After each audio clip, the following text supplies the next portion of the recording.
The game Ethereal World, which has become extremely popular among audiences of both genders. Despite the fact that the game is a dating simulator, the guys in it were attracted by a large number of characters. The game offers the largest assortment of characters to choose from the simplest and most capable to the most complex and useless. It is about such a character, who has negative popularity among players due to his complexity and inefficiency, that is discussed in this story. A young gamer warms up before his next entry into the game Ethereal World, where he spends quite a lot of time. It is this hero who prefers the most difficult character in the game, named Bak Yusol, who is considered useless by all other gamers. Drinking a mug of morning coffee, the young man examines the new messages left by gamers on the game's forum. Players unanimously talk about a certain black dragon, because of which their characters are mercilessly removed.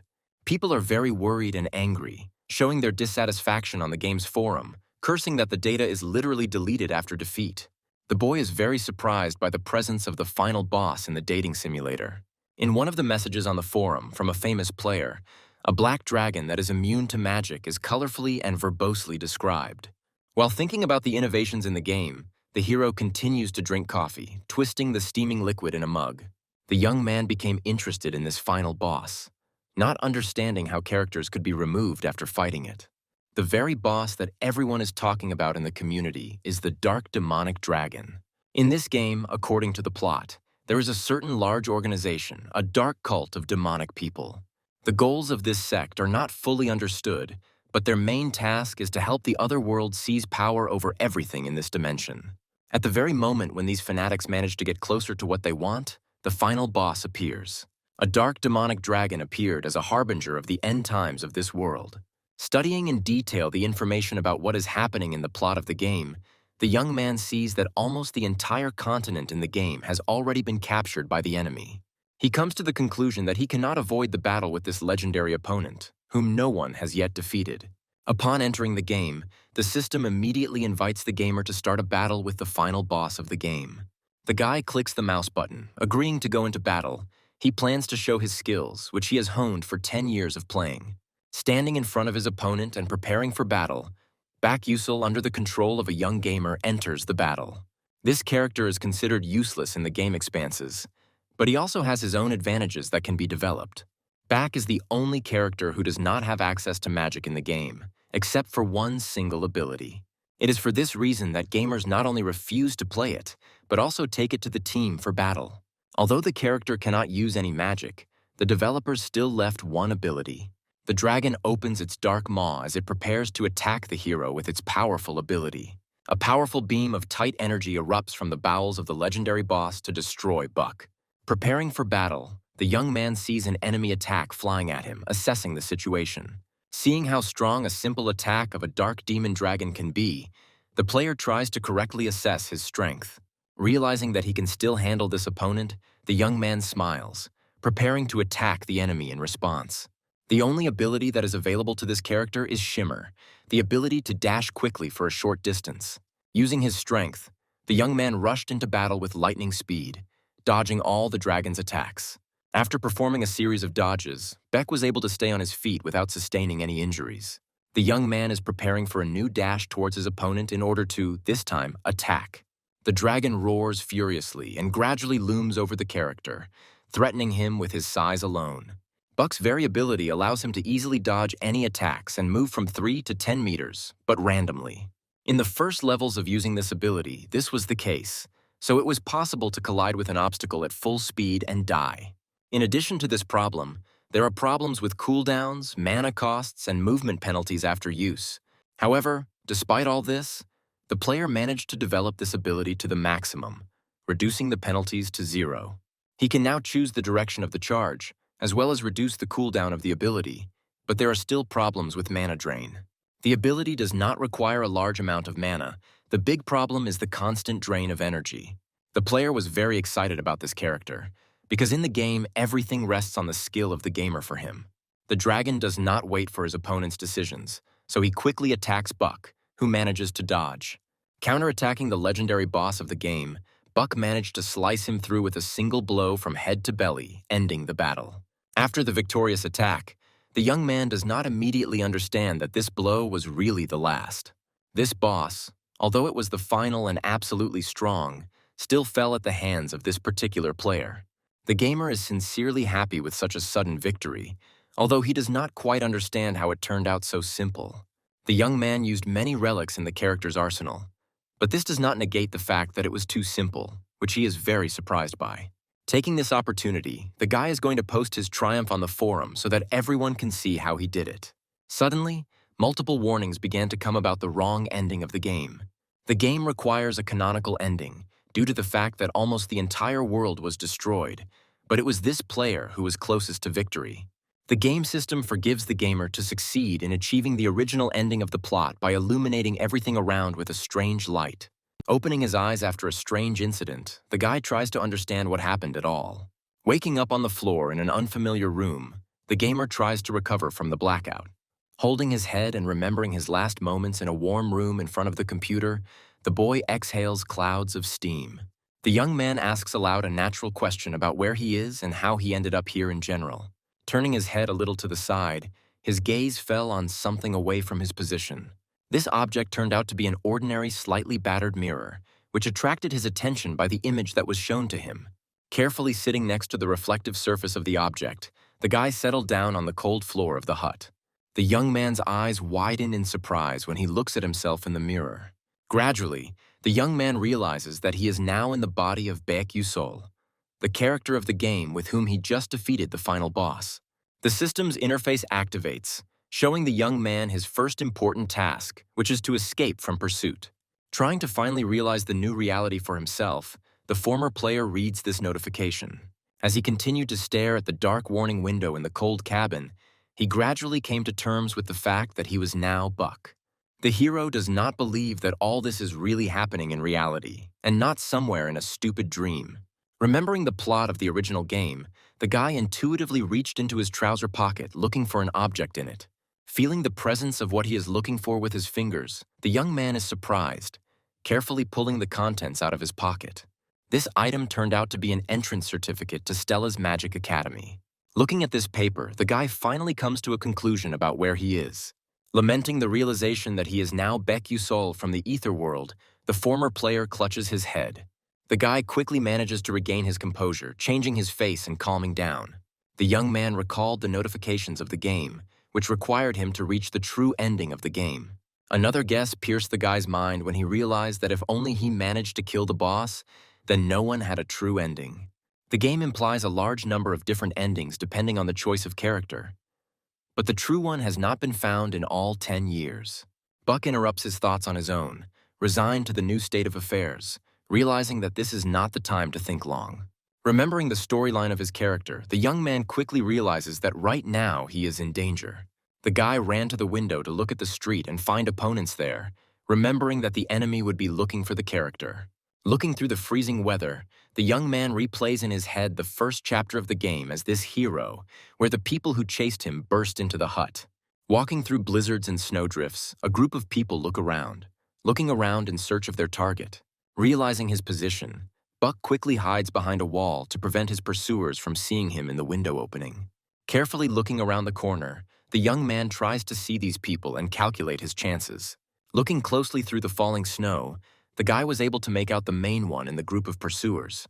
The opponents saw an abandoned hut standing among snow-covered spruces and other trees. The chief immediately orders his henchmen to go there and comb the entire area in search of their target. Buck stands in a cold cabin, frantically thinking over all the possible options that will help him escape. The game system greets the player again, showing a panel that talks about their character's ability and that they need to escape with it. Tilting his head slightly, the guy wonders about this inscription because he has never used flickering with his body directly.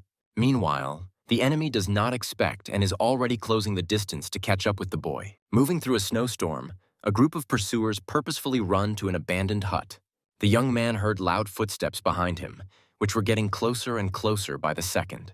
Realizing that he is in danger, Buck moves away from the wall, carefully thinking about his next actions. There is critically little time left, to which the guy reacts, somewhat angry and tense. Trying to figure out the exact location of his opponent, Buck peeks slightly around the corner. A group of people turn sharply in one direction when they see their target somewhat to the side. The team of pursuers begins to move in the opposite direction, seeing the boy. Buck runs through the snow from his enemies to the loud shouts of the group leader, trying not to look back. The pursuers run with all their might after the boy, trying to close the distance and shouting loud curses in his direction. The young man's fast run only accelerates in order to break away as quickly as possible. But because of the snow, it is difficult to maintain pressure.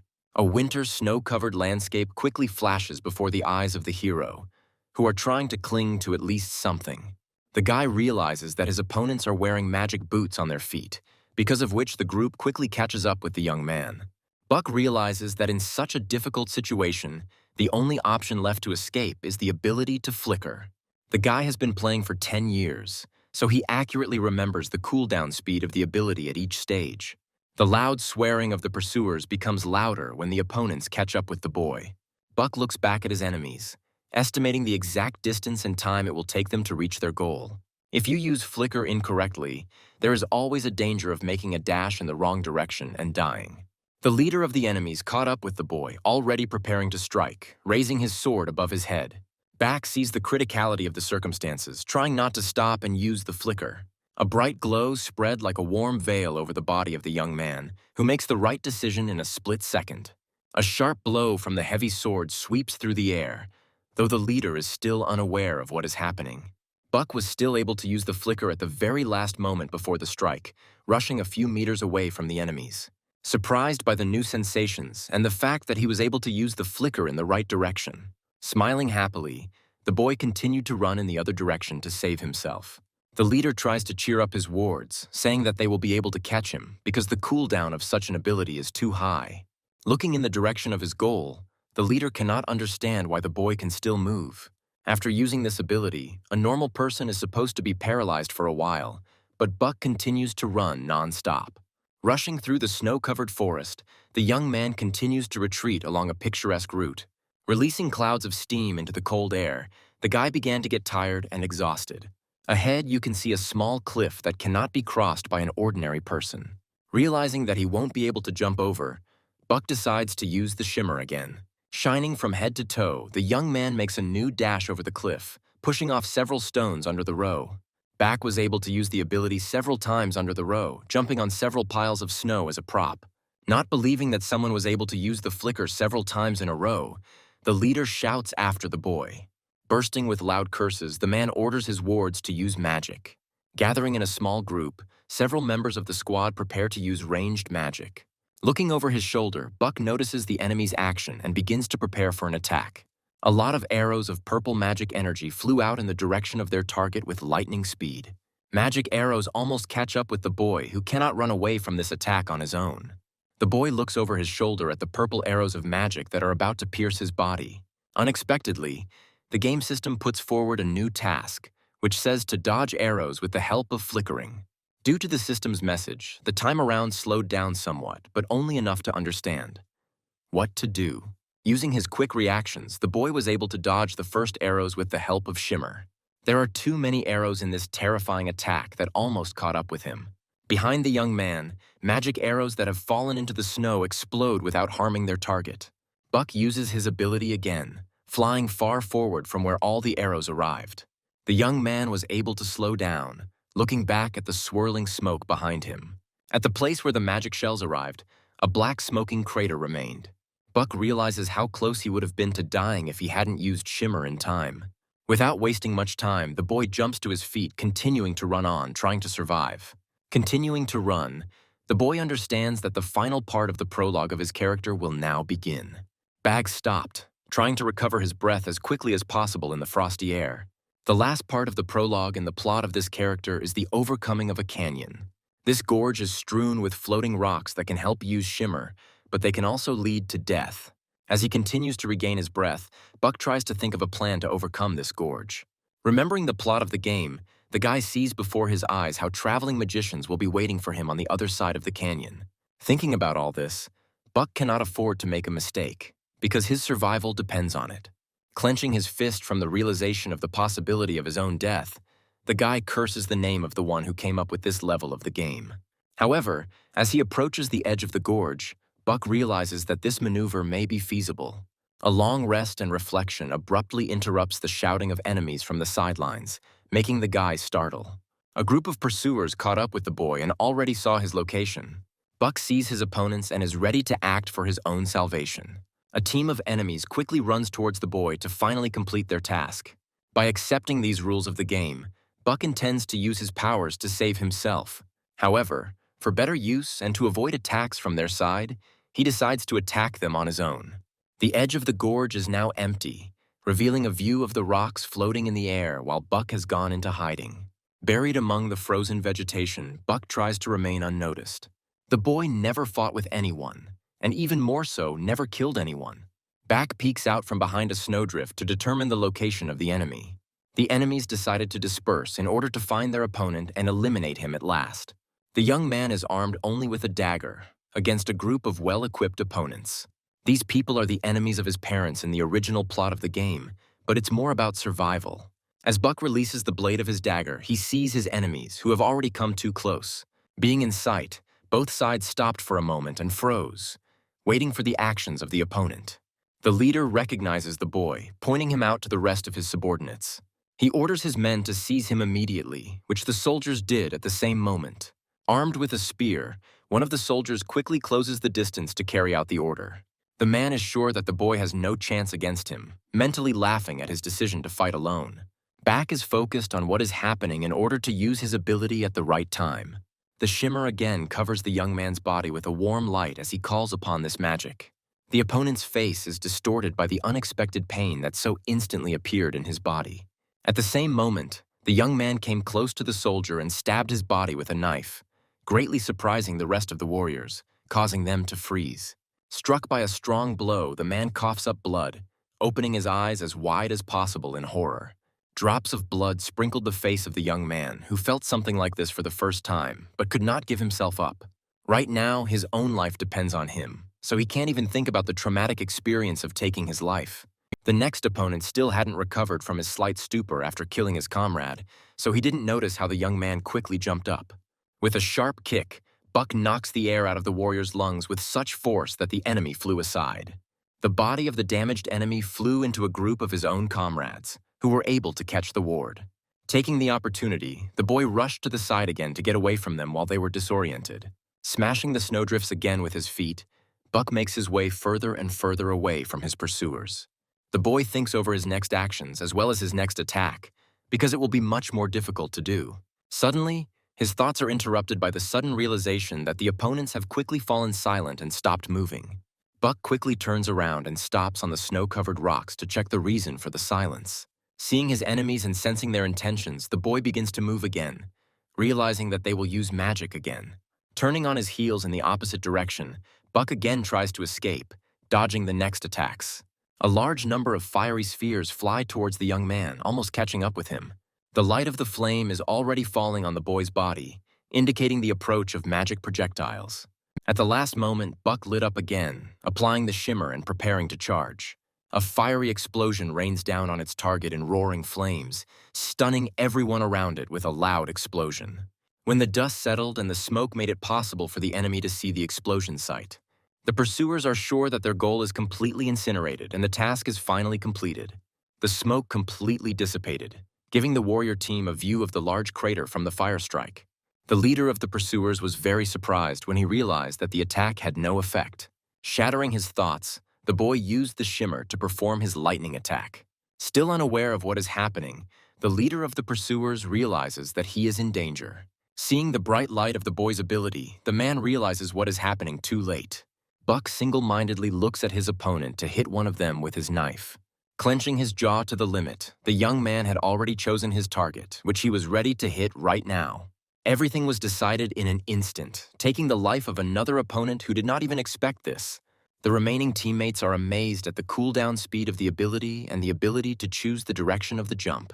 While the team was thinking through their actions, Beck had already struck his new blow, taking another life. Surprised at the speed of the kid's movements, the leader cannot keep track of the location of his target. Buck towers over the bloody body of an opponent who has breathed his last breath. Releasing clouds of steam, the young man tries to catch his breath in order to gather strength for the next blow. The guy's legs bury themselves in the bloody snow when he is already tensing his muscles to attack. Showing his opponents his seriousness and coldness in this situation, the guy raises the dagger in readiness.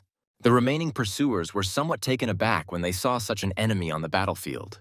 Seeing his figure splattered with blood, the enemies cannot understand why their target is so strong.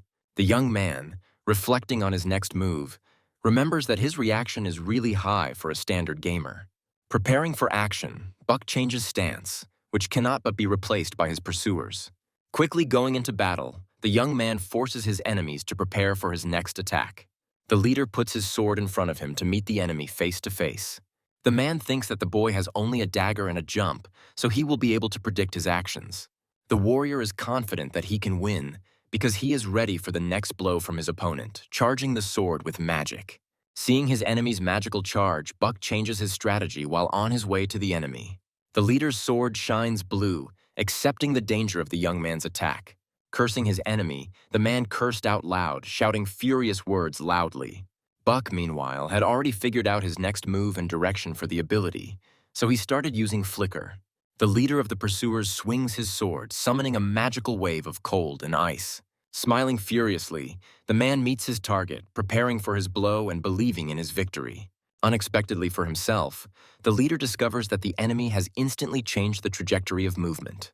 Buck stabbed another opponent in the throat with a knife who was not ready for such an action. The man watches as his ally falls lifeless on the snow, painting it red. Panic takes hold of the leader when he realizes his true position in such a situation. Buck picked up the enemy's spear to use it to break through the leader's defenses. The boy smiles confidently, devaluing all the efforts of the opponent. The man grits his teeth with rage, but is on the verge of a nervous breakdown and panic. The leader shouts to his enemy that he will kill him with his own hands, brandishing a sword for defense. An easy but quick start of the attack began with a high-speed run towards the main opponent. Armed with a new murder weapon, Buck quickly runs towards the enemy. The guy raises his spear above his head, preparing to throw it at the leader, while not slowing down. Buck drops his polearm, intending to catch his opponent off guard. The leader of the pursuers sees a spear flying at him, considering such tactics too primitive. Realizing what to do to save himself, the man beats off the weapon, covering himself with a sword. Peering out from behind his blade, the leader found that he could not see his target. Expecting that the blow will come from behind, the leader of the bandits misses the attack from the front, which is why he loses. Buck drops to the ground, tired of the constant running around, as well as his first battle. This fight was difficult for the guy not only from a physical, but also from a moral point of view. The boy's hand again reaches for the ill-fated dagger that took the lives of several people. For a former gamer, it turned out to be too hard, despite the fact that his survival depended on it. Looking at the body of his last fallen enemy, Buck experiences severe traumatic stress. Footage of the past battle flashes before the eyes of the boy, which left an indelible impression. The guy also remembers his last victim, because he did not even imagine that it was not a dream after all. Aware of his actions, Buck accepts this reality, as well as the fact that he was just trying to survive. Trying to shake off his heavily soiled clothes, the young man leaves the field of the past battle. Buck exhales calmly, preparing to leave the area so that the rest of the opponents don't get on the trail too quickly. Looking around for threats and dangers, the guy sees the entire battlefield from a different angle. Looking around, Yusol's gaze falls on the dead body of one of his pursuers. Buck feels a very bitter feeling from what he has done, despite what it was all done for. Trying to think as realistically as possible, the young man takes everything valuable from the pockets of the fallen. Among the found, only a weighty purse of money with a large number of loans turned out to be worthy. Returning to the edge of the gorge, the young man came to where he began this task. Breaking away from his pursuers, Buck decides to move to the other side. Looking at the opposite edge of the gorge, the guy sees a caravan of magicians, which, according to the plot, is supposed to meet Yusol. People from the other side wave to the boy they saw in the process of escaping. The young man shouts to a group of people, indicating his position. In response, he is offered to cross this gorge without a bridge. One of the caravanners offers to wait for the boy because he is sure that he will be able to pass. Another caravaner is not sure that he will succeed because to overcome such a canyon, you need to have a lot of magical experience. To cross the gorge, Beck begins to jump over the rocks with the help of Shimmer. The caravanners are very surprised by what is happening, seeing how quickly the boy moves. Buck uses Shimmer over and over again to cross this obstacle over the floating rocks. Magicians, seeing the bright flashes of the boy's movement, cannot understand what kind of magic he uses. A woman's voice comes from behind, indicating the nature of this boy's abilities. Calling this ability Shimmer, a certain girl stays away from the rest. Raising her head, the girl shows her beautiful face, not interested in what is happening. Caravanners recognize the name of this ability, but do not believe that it can be used in this way. The magicians continue to watch the movement of the guy, trying not to fall and not to collide with obstacles. The attention of one of the caravanners was attracted by new figures on the other side of the canyon. Wandering mages think that those people are traveling with the boy. A strong surprise freezes on the face of one of the caravanners when he sees the true intentions of the pursuers. The enemy is preparing to unleash a new barrage of fire magic on a defenseless youth. A seal of light appears in front of the caster, through which he directs his magic to the target. A stream of roaring flames tends to fall on the body of the boy, who stands with his back to the threat. Buck turns around in the last moments before the magic catches up with him. The young man uses Flicker again, almost falling under the influence of magical flames. Not believing in his luck, the boy looks around to inspect the location of his opponents. Enemies do not intend to give up and let go of their targets so easily, so they are preparing a new charge of flames. The boy tries to mentally think over all the steps on the way to escape, because the path through the floating rocks without enemies was not an easy walk. With his eyes, Buck searches for the next floating boulder that will help him escape, as his ability is on cooldown and he will not be able to dodge. A dark-colored light covers the young man. When he decides to start moving, it quickly dawns on him that this is an enemy spell. He manages to dodge at the last moment to avoid falling victim to a dark magic arrow. The spell didn't leave a scratch on the guy's face, but it touched a few strands of his hair. However, the rock was not as lucky, so it begins to collapse under the weight of the boy. Buck falls into the ravine, unable to use the shimmer, as the cooldown has not yet passed. Everything happens too quickly, but the boy has time to react and group in the air. After calculating his chances and the exact time before preparing the ability, he looks out for the most suitable floating boulder. The shimmer is completely ready to use, so the boy's body is illuminated by light before his dash. As he makes a leap, Buck realizes that he will not be able to land successfully on the rock, but he tries to at least grab it with his hand. His fingers bite into the cold, unreliable snow when the young man still manages to grab the very edge. Hanging over the abyss, Buck for a while cannot believe that he managed to survive this fall. Having lost his vigilance, the young man at the last moment notices a fiery sphere behind his back. A burning projectile inexorably flies at the boy, threatening to consume his body in hot magical flames. The ability is on cooldown, and the body position is not conducive to dodging, so Buck prepares to strike in a panic. Somewhere below, a new magical charge of a different nature appeared, which aspired in the same direction. The bluish flame protects the young man, knocking down the enemy's projectile and depriving them of the opportunity to achieve what they want. Pieces of ice remained in the air, indicating the nature of this force, consisting of lightning and ice. Buck is amazed at the fusion of the two elements in a single spell, as well as by being saved. His attention was attracted by the young sorceress below who used such a powerful spell. At first glance, the sorceress looks completely harmless and even cute, but there is a great power behind it. The pursuers, seeing what powerful allies Buck has managed to acquire, are very frightened. Realizing that such opponents are simply too strong for them, the warriors decide to retreat with heavy losses. The figures of the reckless people are moving away with every second, disappearing in the raging blizzard. Buck does not believe that he managed to survive in such a situation because he was ready to fall. Having reached the cherished caravan, the boy is finally warmly welcomed, offering shelter. The young man's attention is attracted by a young sorceress who modestly decided to stay away. The boy decides to thank his savior for such an unexpected help. The girl assures him that she did not help him out of gratitude, after which she leaves without honoring him with attention. Hearing her short speech, Buck smiles, realizing that it is the most beautiful voice he has ever heard. However, it is difficult to communicate with her. Looking at the place from which he tried so hard to escape, the young man remembers these opponents and their organization. Despite the fact that they all act randomly, like bandits, in fact, they are a strictly organized sect. This group is under the patronage and direct subordination of the cult of dark demons. The young man understands that now he will be safe for some time, because he is going to the lands of magicians. The system greets him again, showing him a dark bar with directions. The sign indicates that he managed to proceed to the second episode of his adventure. The goal of the new stage is to enter Stella's Magic Academy, which discourages the guy who went through school a long time ago. Night fell on the ground, covering the rocky terrain with cold darkness. The caravan continues its journey despite the dead of night, because they need to get to their destination.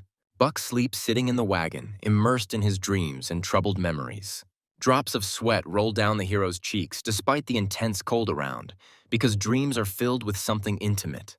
Among the darkness in the mind of the X, gamers flash grains of information and history that is not his own. He remembers himself as a child who wanted to become a magician and study a lot, rejoicing that he was given his first book with spells. The image of the mother in his mind smiles warmly, rejoicing at the happiness of his child. The kid diligently began to study all the literature available to him, trying to absorb as much information as possible. New shots of their consciousness emerge in a dark dream, where his mother is told a crushing truth. Not believing in this state of affairs, the woman hugs her son, trying to hide from the doctor's words. However, the kid has already heard the terrible truth, which says that he has mana leak syndrome. Dripping uncontrollably onto his hands, clenched into fists, tears came out in an uncontrollable stream. The boy did not hold back his bitterness and resentment at his situation and discharged himself with loud crying. Buck abruptly wakes up in the wagon, breaking free from the clutches of sleep, trying to distinguish reality from those memories. Putting himself back together piece by piece, the guy tries to separate his memories from the previous game character. Buck examines the wagon he is in, seeing the other mages traveling with him. The neighboring caravan driver wishes him good morning, saying that he was already going to wake him up on his own. The caravan arrived at its destination, finally stopping and unloading fellow travelers. The carriage finally stopped, and the passengers poured out to move on to the next stage of the journey. Buck got out of the wagon and began to knead the stiff joints of his arms and back muscles. Suddenly, the boy catches someone's gaze on him, which intersected with his own. The sorceress watches her fellow travelers warm up for a while in cold silence. Buck wanted to say something to his rescuer, but the words did not come out of his mouth, making him wonder about her behavior. A long reflection failed, because the girl broke off prolonged eye contact and turned away. For further travel to the city of Arcanium, the habitat of magicians, travelers need to board a hovering vessel. Buck inspects the wagons of the caravan that helped him escape, contemplating his way forward. He will head to Arcanium, a city that is famous for its magical towers and knightly orders of magicians.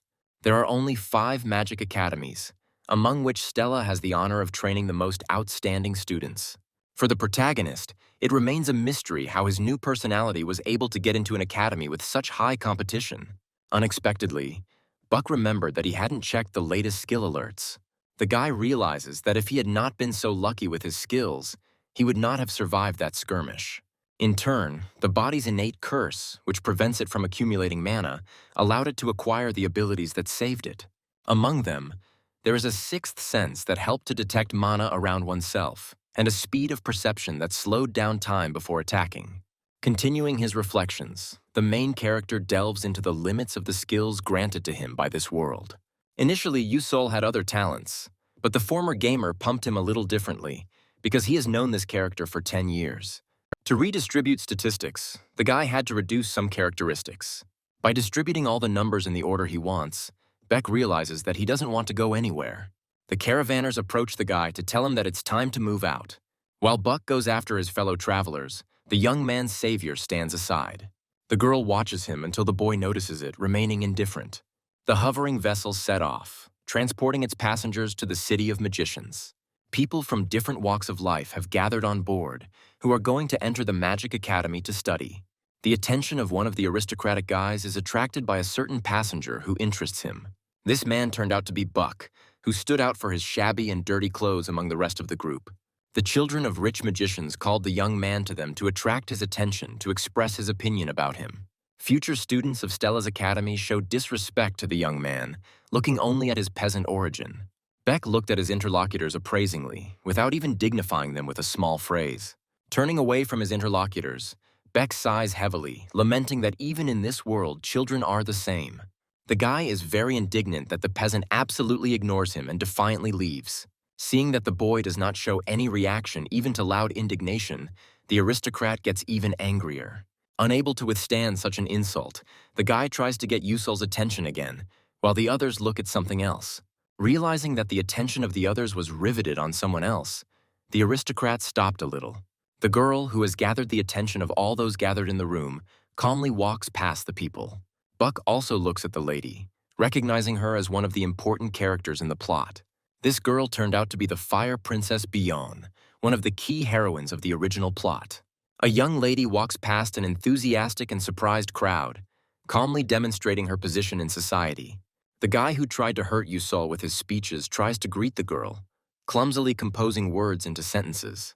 The princess only looked at her with a cold gaze full of disgust at the man who was standing in front of her. Without even honoring him, in a word, she simply leaves, leaving the discouraged aristocrat behind. Continuing to attract surprised glances, Beyond goes to the wooden staircase to the second floor. Not noticing Yusol standing next to her, the princess continues to go about her business. The young man looks after her, remembering the story of this character from the plot of the original game. In the main story, Princess Beyond is a direct opponent of the main character, as well as the villain of the game. Despite the actions of the character and heroine, the plot of the game is extremely cruel to this lady. In one of the plot lines, all the students in Stella's academy class will mock her and remember all the failures. The guy does not know the reason for such plot twists, but she will die in varying degrees of cruelty in any case. Buck, continuing to immerse himself in his thoughts, decides to go about his business. The young man thinks about food and the local buffet where he hopes to find something to eat. The food in the dining room, standing behind the glass on the shelves, looks so appetizing that it almost shines. Seeing such a delicious treat, the only thing that embarrasses the guy is the high cost. Realizing that the food on the hovering vessel was too much to afford, Buck went to wait for the arrival when he heard his stomach rumbling. On the way to his place, the guy hears an announcement about the imminent arrival in the city of Arcanium. Hearing a notification from the speakers, the princess indifferently looks out the window at the clouds floating by. Meanwhile, the girl who saved Yusol earlier calmly reads the book, listening to the alert. Other characters in the game also hear this warning while going about their business. Also, at this time, on the top floor, a certain guy, now unfamiliar, is preparing to arrive in the Arcanium. Buck smiles, realizing that his new life as a student of the Magic Academy will soon begin. The guy was mentally prepared for his admission and the achievement of his goal. As he approaches the City of Magicians, Buck realizes how much he wants to eat, because he failed to intercept the food in the canteen. The boy sighs, thinking about the difficulties that he will soon encounter on his way. In his thoughts, the guy returned to the imminent appearance of the Dark Demon Dragon, as well as the actions of the demon cult.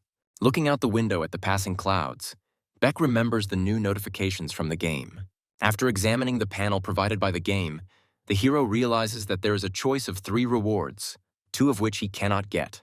Beck, seeing this, decides to follow the rules of the game and choose an item that he can use. The boy receives a special artifact, which is called Bulbul's Glasses. Inspecting the received object, the young man remembers that he used it during the game, but not so often.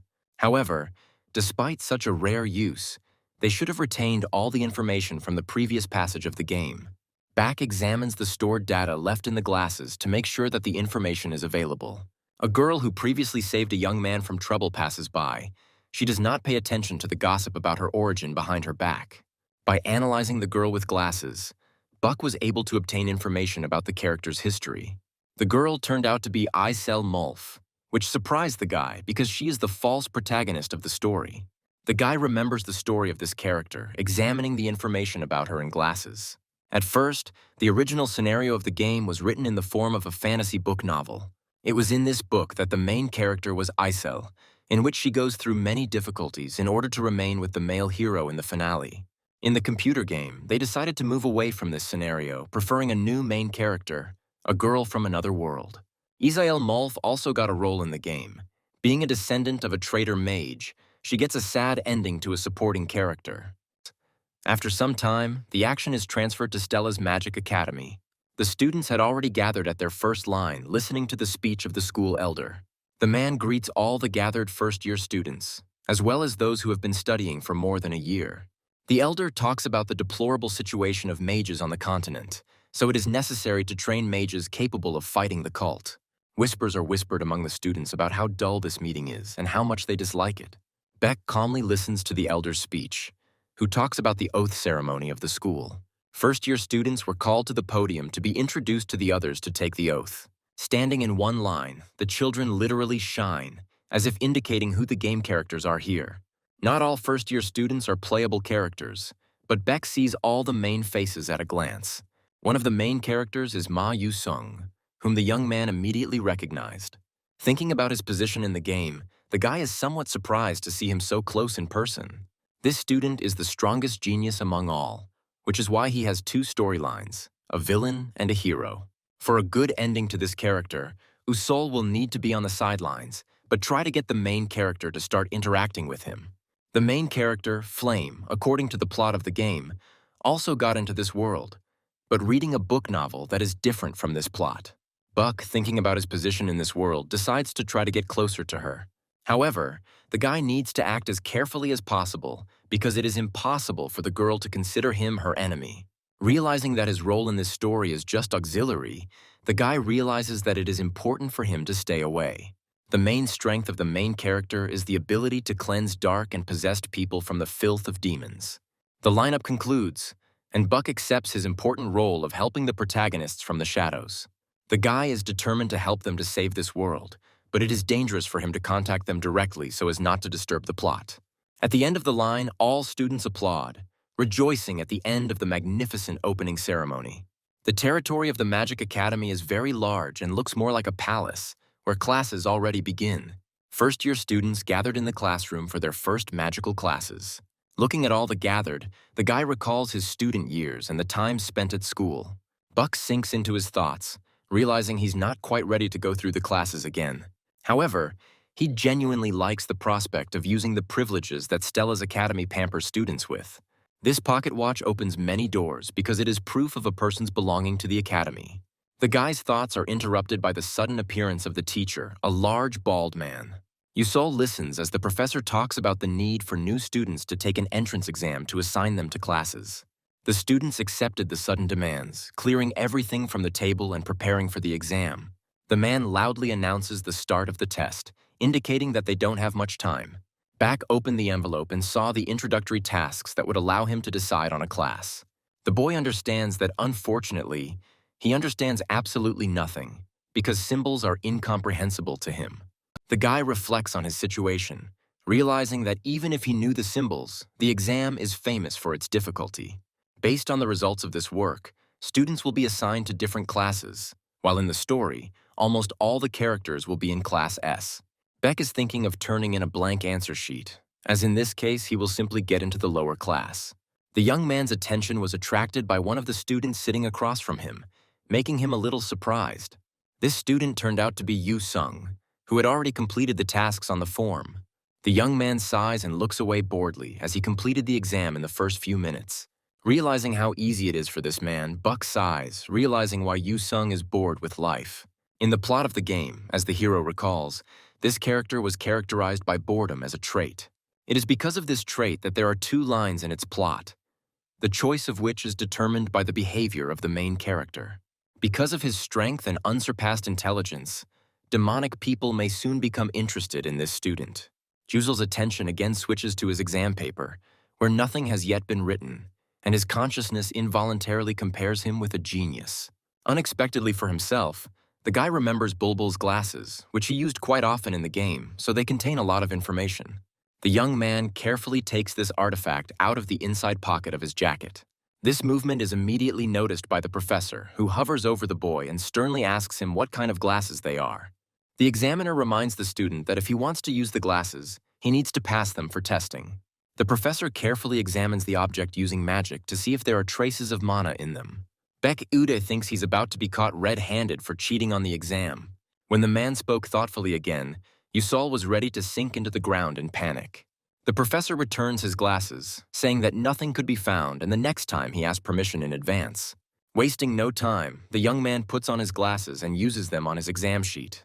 The glasses were really able to scan the questions and show the guy all the answers he needed. Confidently, Beck began to write down everything he saw through his glasses, forgetting about time. A few minutes later, the professor announces the end of the exam, after which the sheets with the students' papers float into the air. All the tests floated quickly through the air in the direction of the examiner. Gathering all the sheets in his hands, the man began to calmly look through the students' writing. The professor's attention was attracted by something that surprised him in one of the works presented. Buck already thinks that everything is over and he will be put in the lower class, since he has only completed the first few tasks. The examiner demanded Yusol's glasses for inspection again, as he was sure that he had used some kind of trick. Finding no trace of magic in the subject, the professor orders the other students to bring Dr. Grian here. The action is transferred to the teacher's room, where the door is slightly ajar, hiding a bright room behind it. Professor of Magical Engineering, Dr. Grian examines the glasses carefully and thoughtfully. The doctor calls this combination of circumstances suspicious because he doubts that the boy could solve these issues. Buck stands in front of them and listens as he says that there is no magic in glasses, which means he solved the exam on his own. The professor pats the young man on the shoulder as a sign of approval and congratulations, after which he tells his colleague that he should apologize. The man accepts his mistake and apologizes for this misunderstanding to the student. Buck admits in his thoughts that he cheated, but tells the professor to be careful with his conclusions, but everything is fine. Some time passes after passing the exam, during which the teachers carefully check the students' answers. On the professor's desk, the answers of their students are neatly laid out as they assign the boys and girls to different classes. The man examines the next sheet of one of his future students, marking in red the presence of errors and correct answers.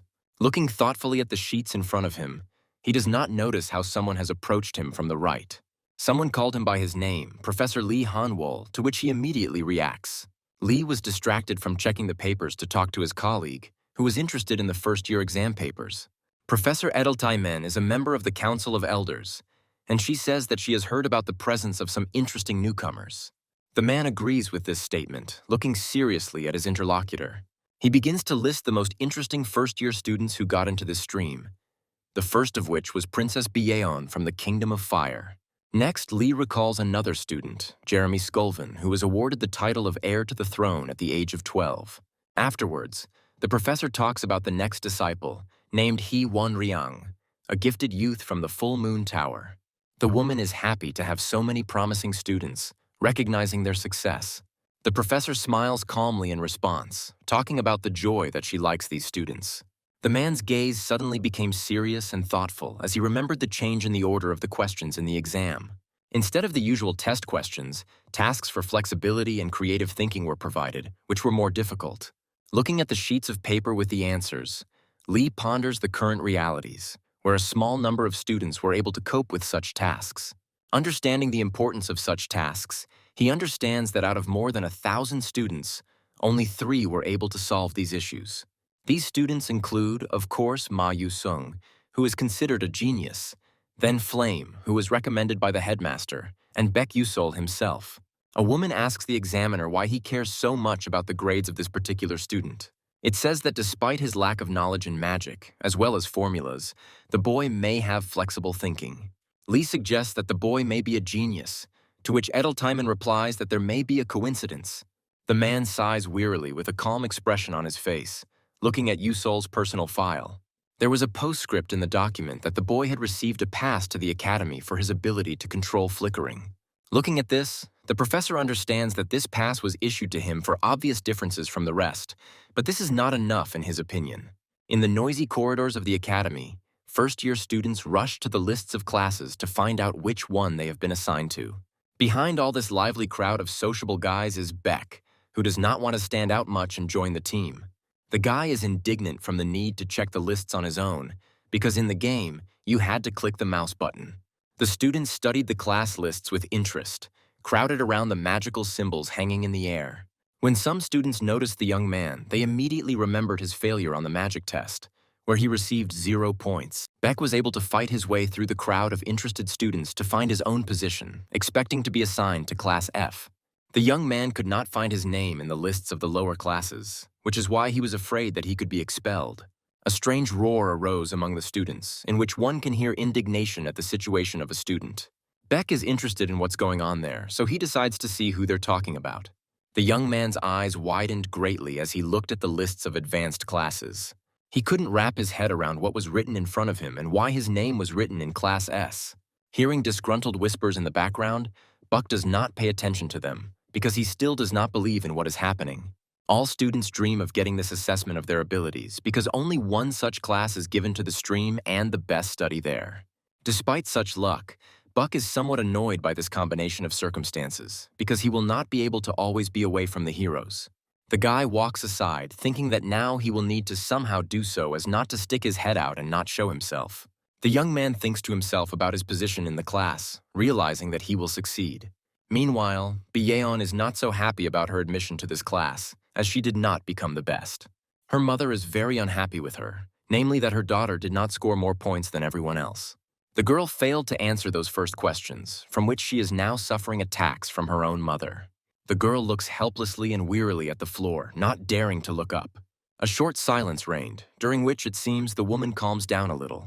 She exhales noisily to explain her position to her daughter more calmly. Towering gloomily over the girl, the woman begins to talk to her, telling her to listen to her. The woman tells her daughter that she cannot be the same as her mother, so she needs to be the best of the best, and not an outcast from the kingdom. The mother approaches the girl, adjusting her dress. She is about to sit next to her. The woman sat down opposite her, still towering, talking about how she should be better than her sister. The woman smiles mischievously, looking at her daughter as a tool to achieve goals. She asks the girl if she understands her goal exactly, to which the girl quickly agrees. Byeon's mind was swirling with thoughts that she didn't really understand anything. The girl does not hold back her words, because she does not understand the reasons for such abuse and why she needs all this. The girl turns to her mother, who is no longer around, talking about why she is being tortured so much, leaving her questions unheard. In the noisy lecture hall, students have already gathered, who are ready for their first lesson at the academy. Beck sits alone, dejected that his situation is still being discussed by the other students. Gossips say that even their parents protested his presence here, because he doesn't even have magic. The guy smiles with some irony, realizing that he is somewhat of an outcast in this class. Beck examines his class to find the main characters who will then greatly affect the plot. These students are very strong, capable, and after a few years, they will become famous. The young man manages to recognize almost all the characters of the original game by looking around the classroom. Among the crowd, he was also able to find Yu-sung through his eyes, who was sitting with a self-assured smile on his face, unaware that he was a danger to the world. The entire plot as a whole depends on the actions of Flame, a young girl who is already considered a genius by her abilities. The voices in the audience quickly died down as the professor walked in and stood behind the lectern. Lee Hanwol greets all those present officially, congratulating them on passing the exam. The professor means that several strong students and one unique student have gathered among them in this class. Lee admonishes his students, saying that it is important for them to show their best side. Looking gloomily at his students and looking around the audience, Lee asks if they have any questions. The answer to his question was silence, which was broken only by the slight creaking of the front door. Princess Byeon walked into the classroom and stared at her teacher tiredly. The girl walked towards Professor Lee, coldly looking at everyone in the classroom. Beck cannot believe that she is late for class, because according to the plot of the game, she is one of the most diligent and punctual students. The girl stood in front of the professor, explaining to him the reason for her lateness for class. The young man suspects that something has happened to her, as she looks rumpled and tired. To make sure of his thoughts, Beck puts on his glasses, which Byeon scans with. With the help of this artifact, he cannot find the necessary data, except for a brief summary of the character. Among the general data was a line that touched the guy. It said that the death of this character was guaranteed. Buck ponders, thinking through all the storylines he knows, and in all of them, the girl really dies. The guy realizes that this is the fate of the main villain of the original plot of the game. Taking off his glasses, Buck thinks that he wants to save the young lady, although he is unlikely to succeed. His deep reflections are interrupted by an unexpected and embarrassing event. Byeon walked over to Yusol to sit next to him in an empty seat in cold silence. The girl looks down at the boy distantly, without honoring him with a greeting. Slightly discouraged by this combination of circumstances, Beck does not know what to say to the princess. Carefully placing her hand on the table, the girl calmly sits down at the desk. The princess exhales tiredly when she finally sits down next to Yusol, after which she indifferently closes her eyes. The young man tries to understand the reason for her behavior, thinking that everything goes awry from the very beginning. Before starting the first class, Professor Lee talks about the need for a couple more ceremonies. The boy is annoyed by such formalities, but he is interested in the ceremony of transferring powers, as well as receiving a magic staff. Of the two main events, the signing of a contract with a magical familiar is distinguished. The second activity is aimed at choosing a staff for each student so that they can study with them. The professor led the students to the staff vault, a lighted, bright room made of magical material. The man says that there are staves of any type and class up to an average high level. All students need to do is go to the staff they like and realize that it chooses them as well. Students need to carefully choose this attribute of a magician because the procedure for replacing such an item is quite long and complex. Buck recalls that in the game, the staff chooses not just a worthy one, but someone who they think is strong enough to control that power. The young man walks around the spacious room, examining various specimens of magic staffs. None of the proposed ones had caught his attention yet, because he had originally planned to choose a lower-class staff. Now he will not be able to reach such a level because he must follow the expectations of the upper class. Buck hears gossip about himself behind his back when onlookers talk about his inability to cast spells, and therefore the staff is useless to him. It dawned on the guy's ears that someone next to him came up to him and greeted him. It turned out to be a certain guy whom Yusol cannot recognize since he was not visible in the game. The boy introduced himself as Uslek, self-confidently looking at his interlocutor as if he were garbage. Buck hears the name for the first time, but decides to ask the young man the reason why he decided to talk to him. The guy points out his status as an aristocrat, telling Usol that he should choose a staff that corresponds to his position as a commoner. Buck did not engage in a verbal altercation, indifferently walking away from the guy and telling him not to cause trouble. Uni quickly blushes with rage. He is discouraged by such an attitude of the peasant towards his person. The guy shouts insults at Usol, asking him if he runs into a fight with such statements. Buck decides to check the situation of the angry guy, putting on glasses and scanning information about him. He did not find anything interesting. Uslek points to the staff in front of Usol, saying that this is the one he wants to choose, so he should be careful. The young man's gaze falls on the staff, in the direction of which his aggressive interlocutor is pointing. This staff turned out to be Ed Murray Aetheri, a magical item of a high enough level for other students to pass by. Looking at it, Buck realizes that it is the highest level item in the room.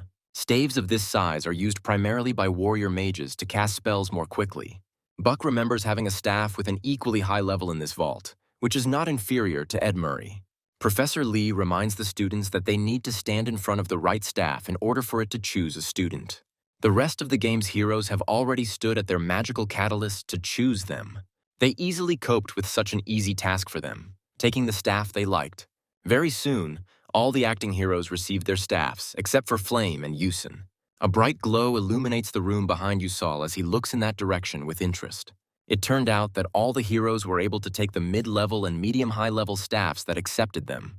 Uslek is furious at such an injustice, because he is sure that he deserves to take the strongest staff. With these thoughts, he quickly and purposefully rushed towards the chosen magic object. Quickly closing the distance, the young man approached Ed Murray, intending to take control of him. The boy tries to resonate with this subject, which is also noticed by other students. Confident in his actions, Uslik stretches out his hand to the powerful staff. A magical object makes a grinding sound and shows dissatisfaction with this person. A bright magical light illuminates everything around when Ed Murray refuses such an owner. Buck covers his eyes with his hand, protecting himself from the bright light, realizing that this guy has acted extremely recklessly. Now he lies on the bright floor, covered in clouds of steam and hissing with pain that pierced his body. The boy survived, escaping with minor injuries that his pride brought him. Buck understood that this would be the case, because this subject was plot-based for another student. And so, right now, this student approaches Ed Murray to possess him and achieve a resonance of magical energy.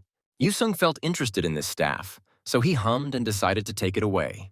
The guy stands in front of the magic object, finding resonance with it before taking it. The rest of the students held their breath as the youth reached for the mighty staff. Yuseong's fingers closed tightly on the handle, claiming the item. A bright but warm and friendly glow illuminates the whole body of the guy along with all the surroundings. The blinding light makes Usol squint again and close himself off from the glow. Pleased with himself, Yusung looks at the newly acquired staff that suits him so well. The guy catches Yusol's gaze, distinguishing him from all the other students, paying attention. Buck notices the look, nonchalantly wondering why he is staring at him like that. Unexpectedly for the hero, Yusung smiles warmly and amiably at his unspoken interlocutor.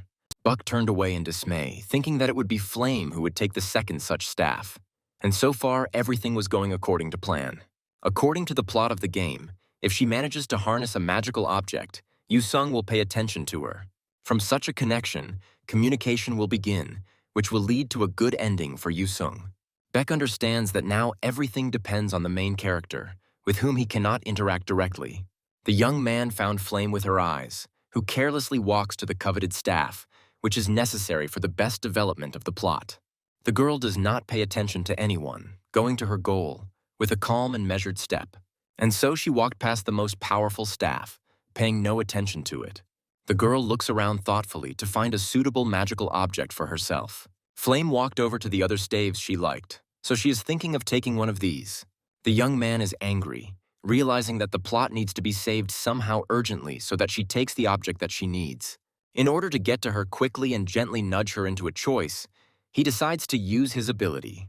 His body glows with a yellow light as he finally decides to use the shimmer. Moving through the vault at lightning speed, Beck instantly closes the distance and reaches Flame. He managed to stop right behind her, fearing that she might notice his magic. The girl turns to her pursuer, not understanding how he was able to get behind so quickly. Yusol greets her calmly and friendly, trying to get to know her. Flame flatly refuses to talk to a new acquaintance, without explaining the reason. She abruptly turns away from Yusol while he tries to stop her by talking. Flame ignores his speech, simply walking in the opposite direction. Beck is perplexed by the fact that her behavior is very different from the plot. According to the original plot of the game, Flame was an affable and active student despite her origins. The girl notices that Buck continues to follow her, trying to strike up a friendly conversation. The boy says that he wants to help her choose the right staff, to which she sharply refuses. This does not stop Usol, so he tries to persuade her, which provokes her aggression. The girl angrily yells at him, pointing out that he knows nothing about staves. Beck can't accept such a strong change in the character's character, but she still says that she knows how smart and strong she is. That's why he wants to offer her a special mid-range staff, the most powerful of the remaining items.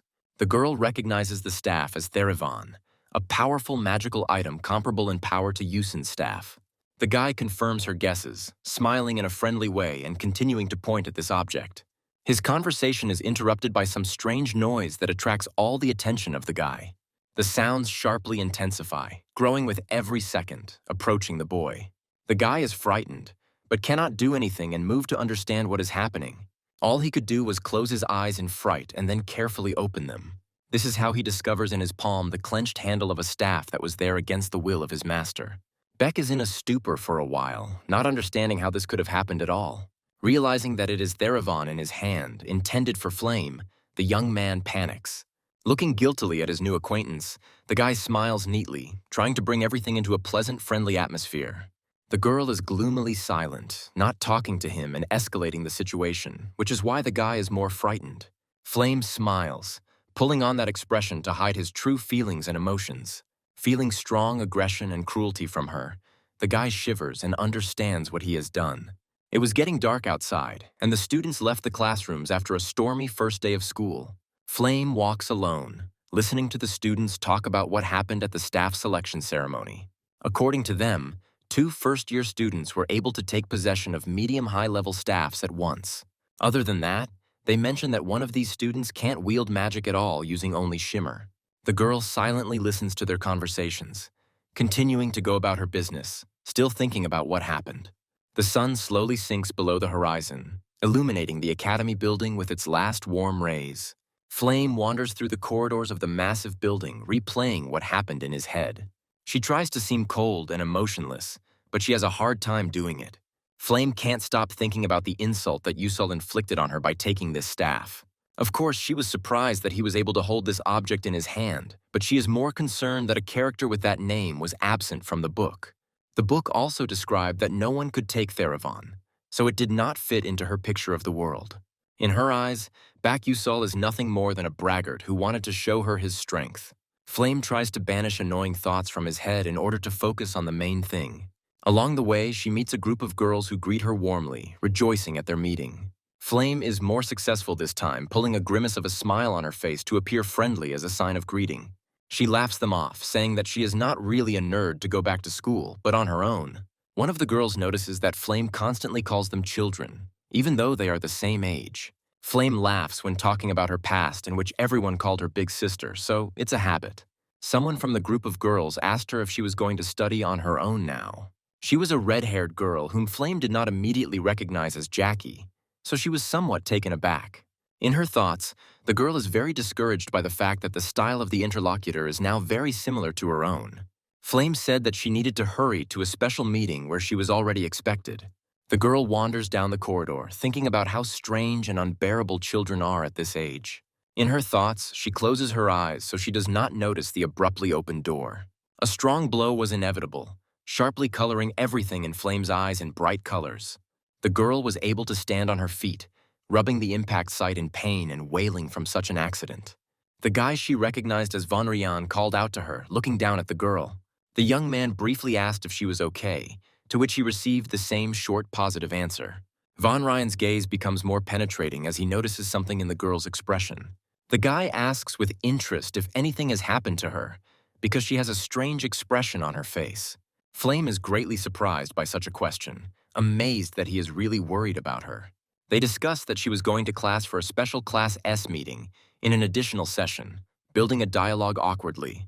After a long pause in the dialogue, a slight smile touched the boy's lips. Von Ryan awkwardly raises his hand up, right in front of the girl's face, waving goodbye to her. The guy carefully walked around her from the side and said goodbye, preparing to go about his business. The girl looks after him with interest, not understanding his true feelings for her. Considering all this nonsense, Flame indifferently turns around and leaves for the classroom. Suddenly, her attention is attracted by something to the side, which makes the girl raise her eyebrows in surprise. In the darkness of the corridor, a little further away, a girl is standing watching Flame. It turned out to be Jackie, who realized that her location had been discovered, making further observation impossible. Flame waves to the girl, greeting her, but in response, she only runs away.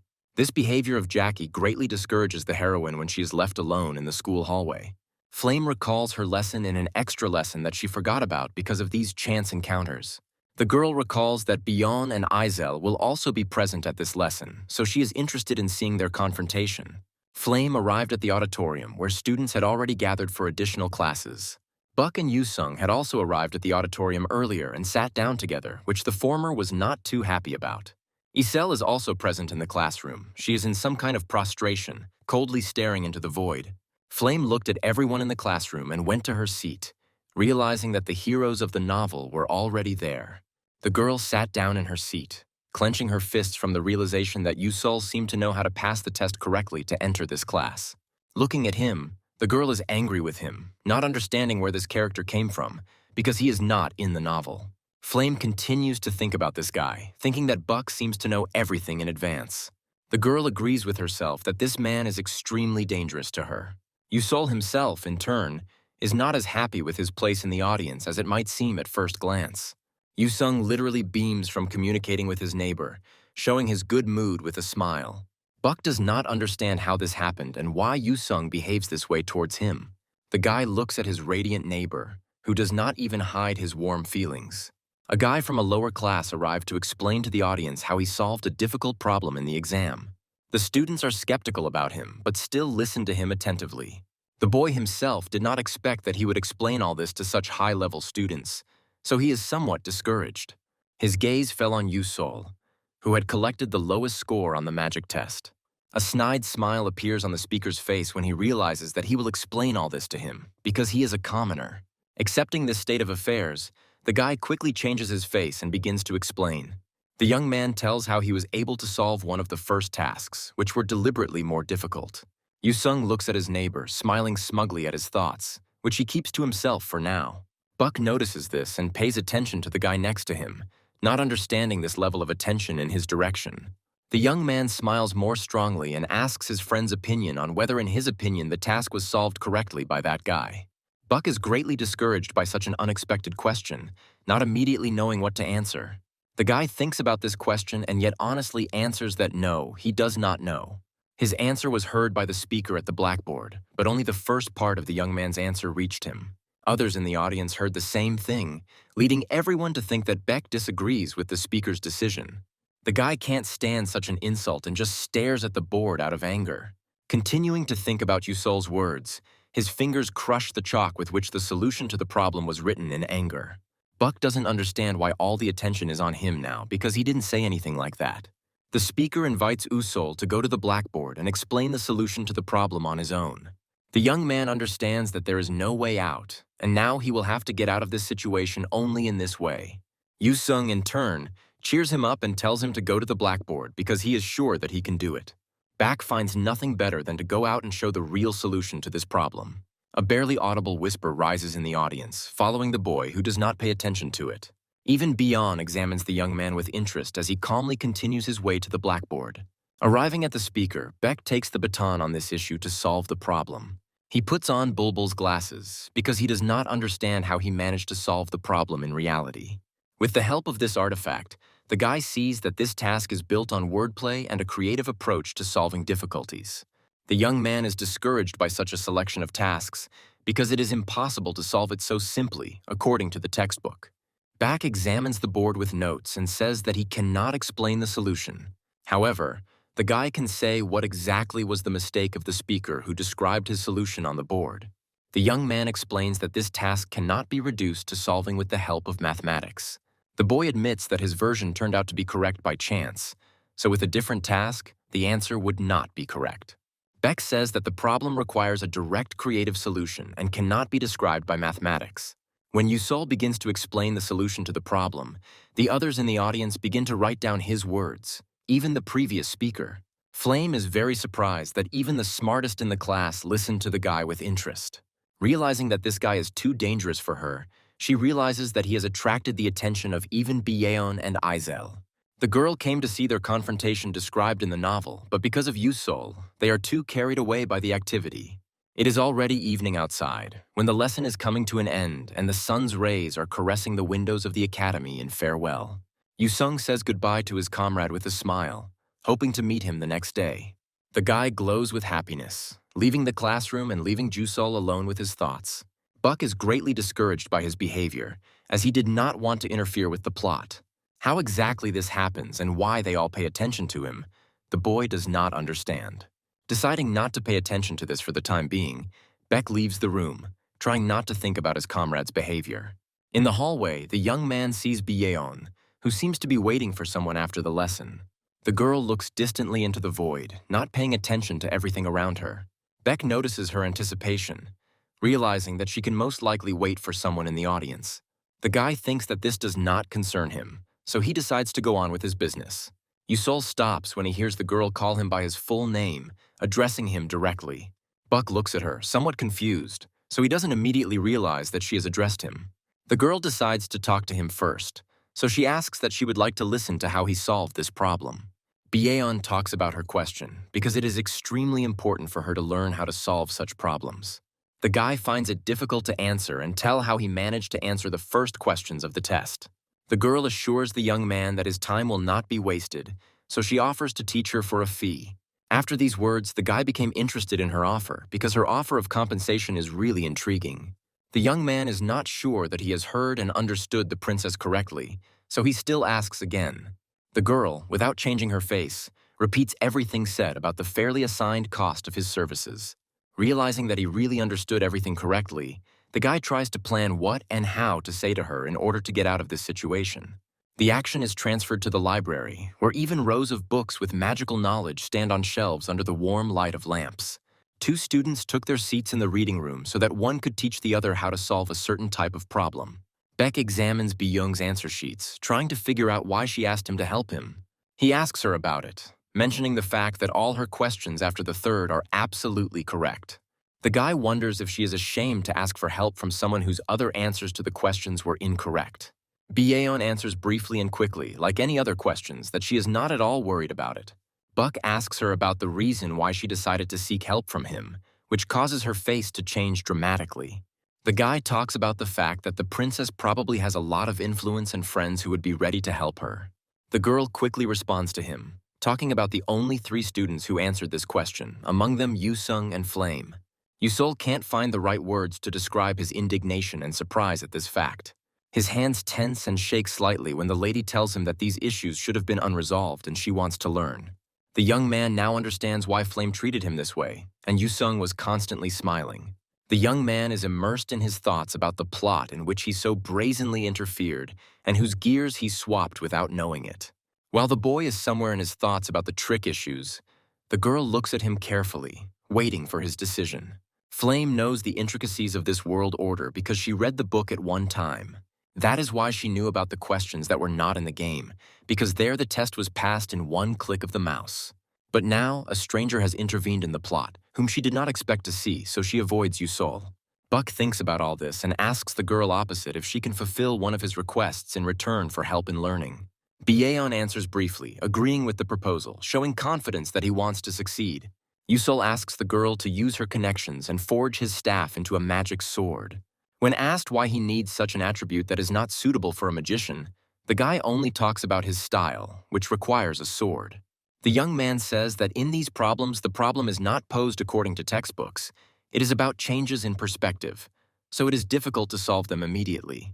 The girl is surprised and does not answer him for a while, because she is used to learning everything as suggested in the instructions and the book. She doubts her answer, but still says that she seems to have heard about these kinds of questions. Beck asks her a simple question about what is between one knee and the other, and when she can't answer, he gives an answer. The young man explains why the word and was the answer to the riddle, because it is between the knees in the proposed problem. The girl looks at her interlocutor emotionlessly for a while, realizing that she has been tricked. Baeon sulks and gets angry, suddenly realizing what a stupid situation she finds herself in because of Yusol. The young man tries to calm the princess, urging her to examine this simple question more carefully. Beck talks about the structure of this question, because it does have some semblance of formulas, but it needs to be solved creatively. The girl ponders the boy's words that creativity cannot be memorized or memorized. The princess ponders his words somewhat embarrassedly, realizing her mistake in thinking. Baeon accepts Yusol's point of view, saying that creativity really can't be remembered like that. The guy smiles, looking at her, glad that she is still learning gradually, albeit slowly. Buck tells her about the study of magic, which takes place according to the textbook, and the princess listens to him attentively. However, the young man interrupts this thought by talking about a more important quality for a magician. In his opinion, it is extremely important for a mage to look at the world beyond his thoughts, which Baeon even beamed at a little. He mentions that the girl only studies things as they look and how she sees them. According to him, spells require more than just speaking and memorizing to use. The young man admits that her analytical skills are much higher than his own, but she lacks creativity in solving problems. The girl looks emotionless, thinking over the boy's words and trying to put this puzzle together in her head. In fact, the girl experiences a real storm of emotions which she tries hard to control. Her defenses don't wear off for long, revealing her nervousness, as if opening the door to a dark room. The boy is somewhat embarrassed when he sees her reaction, trying to be understood correctly. She replied that she understood everything he was saying, but he himself was not aware of what he was saying. Time passed as they discussed the importance of flexible thinking for the study and use of magic. The girl thinks about another trivial question, in which it was important not to understand the essence of the issue, but to show creativity. The princess could not answer this question, which she honestly admitted to the young man. The guy explains the essence of these questions and gives an answer to each of them before moving on to the next one. The further question also took her by surprise, although it seemed childishly trivial. The young man notices that the princess is trembling a little when she tries to answer another trick question. Baeon tries hard to give an answer, but he can't come up with at least some of the answers that would fall under the requirements. Seeing her condition, Buck decides not to torture her so much, so he thinks of asking another riddle. To make it easier for her, he asks her what the cloud said to the ocean when it started raining. The girl thinks seriously, calmly estimating her capabilities, understanding the approximate answer. Finally, the princess gives an answer in which she managed to show her creativity. Beck is surprised when she realizes that her answer about the cloud's feelings turned out to be absolutely correct. In response to his confirmation of correctness, she broke into a warm and radiant smile. Seeing her sincere reaction to his success, the guy is very surprised because he has not seen her smile even in the game before. The young man praises her correct answer, talking about her creativity, which is on a different level. Blushing slightly, the girl clears her throat, interrupting the flow of praise, suggesting that she continue with the next question. The guy smiles sincerely in response, preparing to ask this question and rejoicing at her success. The night gradually asserts its rights as the evening gradually recedes, causing the city to light up. People are scurrying around the academy when the time for all additional activities and free time has passed. Buck is quietly plodding alone after a grueling evening of riddles. The bags under his eyes indicate how tired he is doing this. The young man did not expect that she would believe what he said when he did not believe it.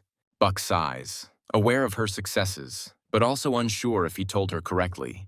Hong Ba-young in the plot has always been distinguished by a sharp mind and ingenuity, but her thinking is not flexible. It is because of this weakness that the guy cannot feel rested now. However, he continues his way through the dark streets, going to a bookstore to search for literature. The young man cannot remember where in the game this store is located in order to buy books that are not available in other shops. Walks around the city bore fruit when the guy's gaze fell on what he had been looking for a long time. Having found this shop, the young man just stands for a while, examining the room from the outside. This shop doesn't look very special, because it doesn't even have a sign saying that books are sold there. Inside, the shop looks very sad. There is a lot of dust and cobwebs in it, and the books are yellowed and old. Yusol entered the shop, admitting that it looked rather neglected in reality. He remembers that the bookseller in this place has one strange feature. His secret desire and hobby is to pretend to be asleep, observing customers and their behavior. Buck is looking for something here that no other store has, a synopsis of a graduate of Stella Academy, with the help of which the guy can be better. After all, to study, going through the plot of the game on the computer, you only need to press a couple of buttons. Now the young man has to really study and read books to get grades. A boy now lives in such ordinariness, choosing books to prepare for classes. Buck searches the shelves of old books, looking for a book with the graduate's notes. The book he had come here to find was indeed here, and the guy had finally seen it. Reaching for a small manual, the boy's river collided with the miniature hand of a certain girl. This young lady turned out to be Isel, who looked at him in response to such an unexpected touch. The guy addresses her by her first name, surprised that he was able to meet her here. The girl is discouraged by the fact that the young man knows her name and directly addresses her. Buck realizes that she doesn't remember him or how she saved his life before entering the academy. Wasting no time, Isel quickly bows out and goes the other way, leaving Jusol alone with the coveted book. Mentally, the boy is glad that he still got the notes, because thanks to magic glasses alone, he will not be able to achieve excellent grades. At this time, Isel chooses books from another row to prepare for class. The girl took one of the books and unfolded it back to inspect its cost. Sighing heavily, she still does not dare to buy this product because of the too high price. Back recalls that this shop sells only second-hand books that are already discounted, so few people go here. But Isel is a slightly different case, because she saves on literally everything. All of this happened in the course of her backstory, when her father's fortune and land were taken away, leaving his family in poverty. The young man examines other books, reflecting on the fate of the young girl she had to endure. In the original novel, the girl also faced an unenviable fate. She dies even before Flame. As the boy mentions her story, Isel looks at him curiously. Back puts a large number of thick books on the counter, causing the clerk to jump up. The young man asks the shopkeeper to sell him all this, which is why the latter thinks that the boy is not as simple as he seems. Buck looks at the girl, tilting his head a little questioningly, smiling slightly. Isel frowns in response and tries not to maintain eye contact with him. Yusol tries to find out what exactly confused her in his behavior, to which she answers somewhat casually. She mentions that the guy has picked up some very interesting topics to study, such as the theory of sealing. Isel does not understand why he needs such a book, telling him that it is an ancient magical discipline. The guy agrees with her, but mentions that this item is rarely popular. Isel is surprised that the young man decided to take this book for this reason. According to the young man, everyone in the class thinks like her, so it will be easier to get the right number of grades. The young man paid for the books at the checkout and is ready to leave the store for his further business. Beck decides to go to such classes first, and then to more interesting disciplines. Yusol is sure that thanks to this distribution of classes, good grades will be in his pocket, because the rest will be in other subjects for the time being. Then the action is transferred directly to the next day, when the morning sun was already warming Stella's academy. Isel hurries to classes through the corridors of the academy, holding a textbook on his chosen discipline with him. She came to this class because you can easily get grades in this subject. However, when she entered the auditorium, she was taken aback to see such a large number of students. The students discussed the topic of today's lesson, for which Isel also prepared. The girl still managed to find an empty seat in the crowded classroom, after which she hurriedly sat down. Isel realizes that she wasn't the only one who thought of simple grades in the subject, which is why there are so many people here. The lesson comes to an end, and students calmly leave their seats and go to the next class. Isel wanders down the hallway, thinking about the time she wasted because she couldn't get grades. The girl sighs, realizing that in such a crowd it will be more difficult for her to earn grades and get a scholarship. Her thoughts are interrupted by the treacherous rumbling of her stomach when she realizes that she is hungry. Isel is thinking of going out for a bite to eat, but her food stamps are only enough to buy bread. The girl's attention was attracted by the open audience, which she was just passing by. Yusol is sitting in the room, calmly listening to the lecture, without being distracted by the sides. Isel is very surprised by his presence here, as much as by the number of people in the audience. There were only a few people in the class whom, for sure, the teacher already knows by name and sight. The girl thinks that this lecture may be cancelled due to such a small number of people. Still, she grits her teeth and decides to enroll in this lecture course. This way, she will be able to collect the required number of grades for the scholarship, and she will not need to withstand strong competition. Isel's gaze fell on her acquaintance, who was listening to the teacher with interest. She realizes that this boy has deliberately planned his activities in such a way as to make his life easier. The next day, when the girl has decided everything for herself to receive a scholarship, the events return to the same building of the academy. Buck listens to a lecture on the history of magic in this world, looking at the teacher with interest. Professor Layden tells about a certain magician in white, thanks to whom all the sentient races in the world learned to conjure. He taught the elves nature magic, thanks to which they were able to live harmoniously in the forests and help them. The mage in white also visited the dwarves, giving them the opportunity to enchant their blacksmith creations. Humans, according to the professor, he taught the magic of attributes, after which the magician in white went to heaven. Listening to this lecture, Yusol does not understand how he will manage to study here for 3 whole years. But for the plot, this lecture is extremely important because here you can find clues to getting the original ending. The young man thinks about it, comparing his new experience to how he played a game on the computer, where you could do it all in a matter of seconds. While the guy was thinking about the importance of this lecture, his attention was attracted by something nearby. The young man has seen Isel, who hasn't been on this cour before, but he's not sure about it. The guy tries to remember if she really just appeared in these classes, because if so, the plot breaks down a lot. Yusol decides that this does not concern him much yet, so he decides to listen to the lecture further. The guy's attention again switches to the teacher when he continued his story, in which people had little magic of attributes. The professor said that people traveled the world and stole various types of magic for themselves, but even after that, they wanted more. But after all these journeys, their attempts were in vain, because magic was no longer comprehended by them. To warn and preserve the world in its entirety, the founding magician also left behind 12 divine moons. The professor makes a dramatic pause in his gloomy story to better convey information to the children. After a short silence, he still asks the students if any of them know about these moons. Isel decides to answer the teacher's question, talking about the divine moons as guardians of the world scattered across the continent. The professor confirms the words of the young lady, mentioning the special powers that each divine moon possesses. An example was the 6th moon, symbolizing the red summer, which has the power of a scarlet flame. This creature has an inexhaustible supply of magical powers, which is why its flames have never been extinguished. According to the teacher, this monster lives in the depths of the Alamanca Sea, which in a certain place glows with red flames.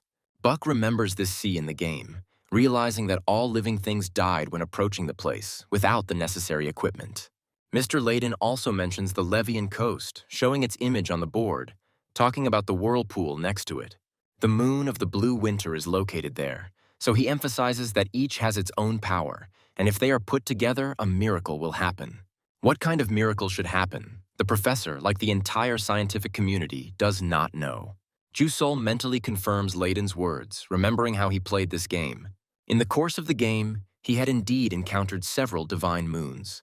According to the hero's assumption, all these divine moons have something to do with the true ending of the plot. He had only been able to meet with 5, so the whereabouts of the others must be found. The action is transferred to another lesson, where a powerful stream of magical flames consumes the training dummy. Professor Hong Yil says that without precision in use, the power of magic makes no sense. The woman tells the students that without the ability to hit the enemy, their magic will be useless. By instructing students to use their skills on mannequins to improve accuracy, Her attention was attracted by one of the disciples, who caused a bright light to illuminate everything around her. A bright flash of red magic flame is directed towards the dummy. A loud explosion thundered, covering the entire nearby space near the target. The woman is skeptical about this show of force when the fire is still blazing. She suddenly changes a lot in her face as she looks at where the fireball hit. Smoke and steam gradually settle, slowly but surely, opening up a view of the target. When the smoke cleared enough, the professor saw a mannequin completely untouched. The woman looks around, looking for the culprit of this explosion, while the rest of the students froze in anticipation. After finding the culprit behind this magical outburst, the professor says that it was terrible.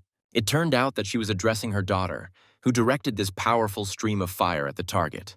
Gritting her teeth, the girl cannot forgive herself for her mistake because she missed. Byeon went to rest on a bench in the room, reflecting on her mistake. The girl reproaches herself for thinking it was again a pathetic sight she showed her mother. Realizing that her mother is very disappointed, the girl squeezes her palms while an unexpected shadow covers her. The princess's attention immediately switches to the guest who addressed her by her status. It turned out to be a classmate of the girl who, smiling sweetly, came to Byeon. The girl smiles harder, asking her interlocutor if she is okay. Without waiting for an answer, the young lady sits down on the bench next to the princess, telling her how wonderful she is. Byeon is somewhat lost from such compliments as she realizes that she missed the target. The girl responds with a radiant smile, saying that her magic is also fiery, but the princess is much more powerful. The red-haired girl says that she has heard about the princess since childhood. While the dialogue continues, Byeon manages to remember his interlocutor named Arshuan, recognizing her as a fire mage. Everyone knows her as a new genius of the fire attribute, which the girl, of course, is very proud of. Byeon coldly remarks that her interlocutor's accuracy is on point, which must be nice. Arshuan, in turn, mentions training and diligence, because if the princess works on this, she will be able to surpass all fire mages. Byeon decides to end the conversation with her by getting up from his seat and preparing to leave. Before leaving, the princess says that this conversation still helped her feel better. Byeon goes home, left alone with his thoughts about his own failures. Arshuan is left alone in the room when he can finally remove the smile from his face. Her expression changed abruptly as she stared gloomily at the trail of her classmate. It is evening outside when the princess goes to her room to rest. The room is quiet and tidy, as befits the princess's chambers, to which she has already returned. The girl looks shabby and tired after a long day of study at the academy. The girl's attention switches deep into the room as her tired eyes scan the room. The servant meets his mistress, inviting her to go inside and rest. The woman greeting the princess is her bodyguard named Taryn. She tells her mistress that her favorite tea and ginseng candies are ready for her. She also mentions reforging the magic staff into a sword at Byeon's request, which will be of the highest quality. The princess began to eat, interested in what the guard was trying to do. The woman continues, talking about a strange anomaly of the staff, which is difficult to combine with mages. Byeon froze abruptly and interrupted her meal when she heard that the staff was constantly absorbing the owner's mana. Not understanding the reason for this, the girl asks Taryn, who replies that the staff seems to be in resonance with the energy of nature. The girl thinks about it, but it still remains something on the verge of fantasy. The staff takes the mana of the owner and passes it on to connect with nature. The princess calls this staff a trash staff, wondering why it is classified as a mid-high class staff in the first place. In response, Taryn reveals that it was because of this flaw that he was demoted from the rank of high level. Hearing that this magic item actually belonged to high-end equipment, the girl even stood up in surprise. Both girls do not believe that any student is able to master such a subject at all. The princess does not understand why anyone would give up such a staff at all.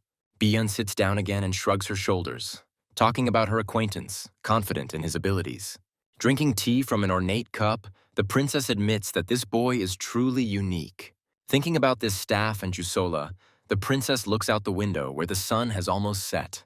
Several calendar days have passed since the official start of the academic semester. Students sit at a lecture and listen to the material of the professor, who, standing at the blackboard, tries to convey knowledge to students. Buck listens attentively to Carlim's speech about how offensive spells require detailed study. That is why attending classes in mana orbitology is mandatory. Aizel is not inferior to the main character in Perseverance, because soon they will have to apply their knowledge in duels. From this day on, they will study such sections of orbitology as shooting and targeting. After the teacher gave the task, a whisper was heard behind the main character's back about its solution. The teacher's task and the reasoning of his classmates about the impossibility of completing it without the attribute of water made Buck bored. Noticing this, Carlim called the bored pupil to the blackboard, tearing him away from his reasoning. Although the main character considers this subject difficult, the task did not cause him any difficulties. The teacher is surprised that Beck was able to organize the Riedeheborg equation so simply. As Carlim asks the protagonist about his knowledge of water magic, Isel ponders. After the end of the lesson, the students left the classroom and went to the next lecture. The girl ambushed Buck in the hallway, which surprised him. Isel's academic success seems a little strange, and she wants to ask him about it. The girl's desire to ask a question was even more unexpected for Buck than their meeting. While the guy is preparing for the subsequent dialogue, the student goes through the facts in her head. As she watched Yusol, she noticed that despite his grades, he was quite intelligent. Beck solves tasks that not only reached the university level, but also exceeded up to the professor's level. Stella is definitely a place where geniuses gather, but even that seems unusual, which suggests that he has some kind of tactic. Gathering her thoughts, Isel asks the guy what course he will choose next. The young man is wary of such a particular question. She is clearly up to something. Without waiting for the protagonist's excuses, the girl decides to speak frankly and asks a clarifying question about the tactics he adheres to. Buck claims that he has no tactics and blames everything on chance, after which he decides to leave. The girl is struck by the impudence of the main character. It takes her a long time to decide to reveal what other intentions are behind her question. Shouting after the main character, the girl forces him to pay attention to herself again. It turns out that she cares that they might enroll in the same courses, which will ruin Beck's grades. Although she annoys the guy, she still has the main female role in the novel, so he decides to listen to her. Isel tries to weaken the protagonist's defenses with her femininity, but this does not work on him. After the awkwardness hanging in the air, she laughs it off and offers compensation. The reward is the story of Ghost Tower No. 7. It is an abandoned building that has disappeared, and not many people know about its history. Beck has only rumors of countless barriers preventing anyone from approaching this place. Due to this information, Flame can significantly increase his affection for the main character of the novel, and Isel had to give this information only to him, and not to an outsider like Buck. Yusol does not want to listen to some scary stories and again tries to avoid dialogue. After several reproaches for his fear of ghosts, she offers to tell him for free. Seeing the sincerity of the blue-haired girl, he decides to share his training strategy for free, and he proposes to take the journey into the abyss meditation as a humanitarian science. Isel concludes that studying the divine moon in combination with meditation speaks to skills in cultivation. Buck denies this and decides to explain it by saying that his mentor was in the position of a bishop, just like her. Through meditation, she was able to greatly increase her magical power. After all, for a bishop who possesses large-scale destructive energy, this is very important. So on the one hand, the use of spells follows from formulas and equations. But on the other hand, it all comes down to how the mind is able to move and control the mana in the body. After finishing his story, Beck points out that he didn't tell anyone about it, but he made an exception for her. Isel considered the young man's act sincere and therefore sweet. The day is in full swing, so they decide to say goodbye because they both have things to do. The girl believes that this subject will not help her grades, but she will sign up for it anyway. Buck is not emotional, as he is immersed in his thoughts about how it will affect the future. After all, if he leaves her because of his fear, then she will die a tragic death in this life as well. The guy understands that he is very far from the strength of his character, even when entering the academy, when playing on the computer. Beck Yusol from the game honed his swordsmanship and shimmering skills to achieve perfection. The young man smiles to himself, realizing that he needs to train more to get to the true ending. At the end of the day, the boy returns to the dormitory, where the academy provided a place to live. The residential complex itself is a multi-level building, where the rooms are better depending on the student's class. Upper-class students live on the top floor in separate rooms. At first, as Beck himself admits, he was lonely in this room, but then he learned to use it. The guy evens out his breathing, sitting in his room and trying to resonate with himself. The young man meditates, thinking about how exactly he can become stronger in this body. The hero understands that being inside this game world, he will not be able to reach that level of the character so easily. According to the young man's recollections, Beck Yusol was a virtuoso in the use of a magic sword, as well as shimmering. No one paid attention to him in the story because mana was circulating not only inside him, but also from his body. The guy decides to go along the path of perfection once again, but on his own, because now it is his body. Time passed inexorably in the night hours of independent exercises and meditations. The young man did not notice how the morning came, gently knocking on his window with the warm rays of the sun. All this time, the boy was at one with himself, meditating and accepting the mana drain syndrome. At one point, he suddenly opens his eyes and discovers new feelings that reverberate throughout his body. The young man realized that this was the same feeling that his character experienced when he was united with his peculiarity. The game system notifies the hero about the leveling of his mana leak syndrome skill, which opens up new opportunities. Rejoicing at his success, the guy smiles, realizing that now he is one step closer to his goal. The action is transferred to a spacious meadow filled with fresh and juicy greenery. The students gradually gather at the indicated place, and Flame walks among them. This place was created artificially to test the strength of magicians and take practical exams for students. Although everything here consists of magic, the students have gathered in what seems to them to be a very real clearing, waiting for further instructions. Flame does not seek to be in the center of attention, preferring to be away from others. Her reflections again return to the presence of Yusol in the plot, because when he entered, the number of students should have changed. The girl cannot answer the question of where this guy came from. According to her calculations, all the students appearing in the plot have not gone anywhere, but one strange guy has appeared. The girl comes to the conclusion that he was in the original novel, but somewhere aside. The girl's thoughts are interrupted by the usual chatter of the students nearby, who are trying to woo Jeremy. The prince stood surrounded by his admirers, bathing in their attention and answering their questions contentedly. His words are welcoming, his smile is warm and carefree, and his manners are impeccable, making everyone around him go crazy. Flame is in no hurry to follow the majority, trying to watch everything from the sidelines. She remembers how, in the original story, this man was obsessed with Isel but was rejected by her, which is why he became a villain. The girl knows that he is only trying to seem kind and sympathetic, but in fact, all this is just a cold calculation. The prince managed to gather a fairly large group of admirers who do everything he says.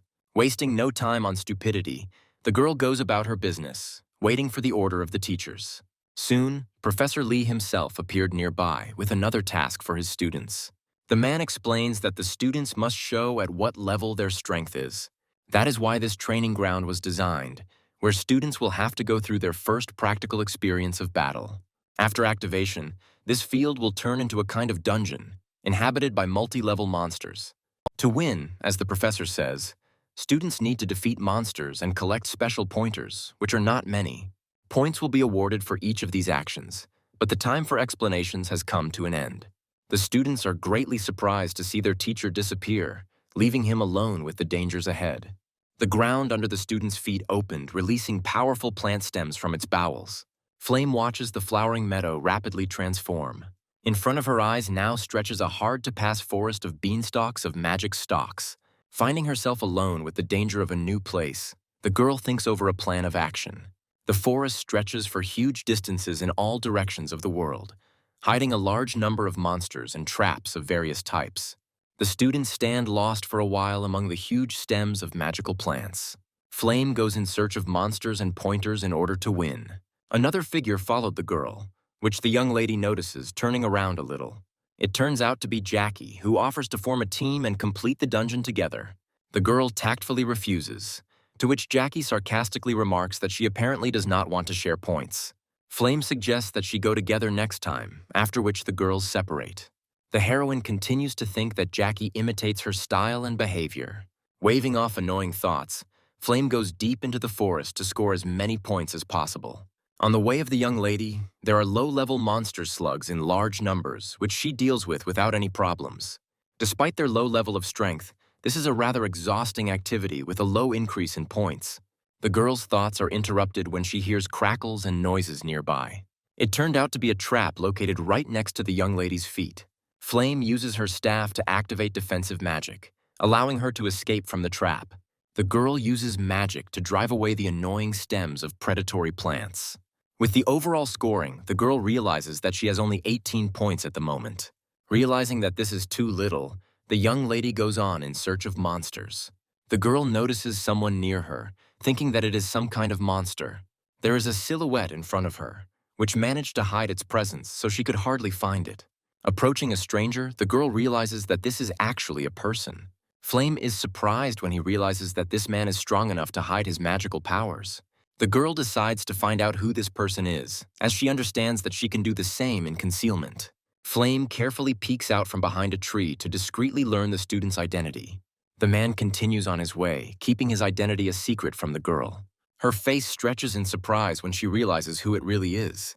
The student turned out to be Baek Yu-sol, which greatly surprised the heroine, tracking down her opponent.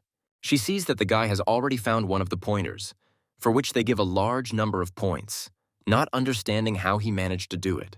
Hiding in the thickets of trees, the girl prepares to attack the guy to test his strength and take the coveted points.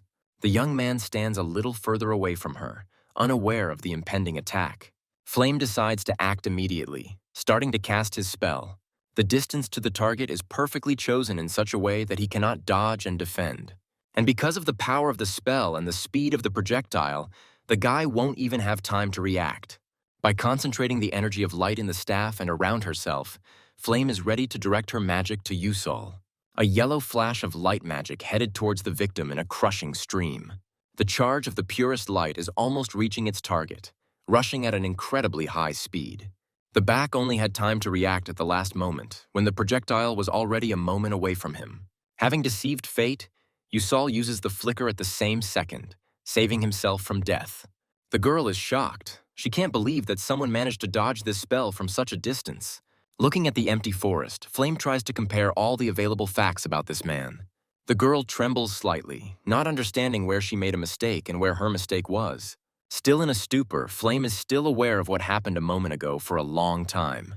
Yu-sol, in turn, maneuvers with lightning speed between the thickets of magical plants, breaking away from the heroine's pursuit.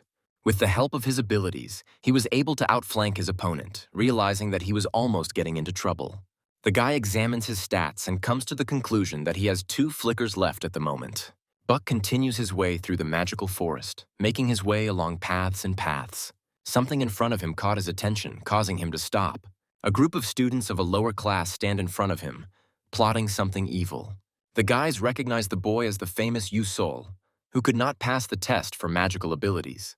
The young man does not dignify them with an answer, so he simply looks at them silently.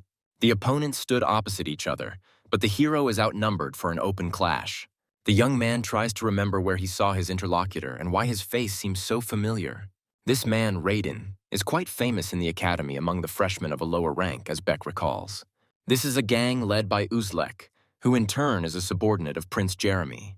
While the guys in the group are saying something to the guy, he studies them, after which his attention is attracted by an object in Raiden's hand.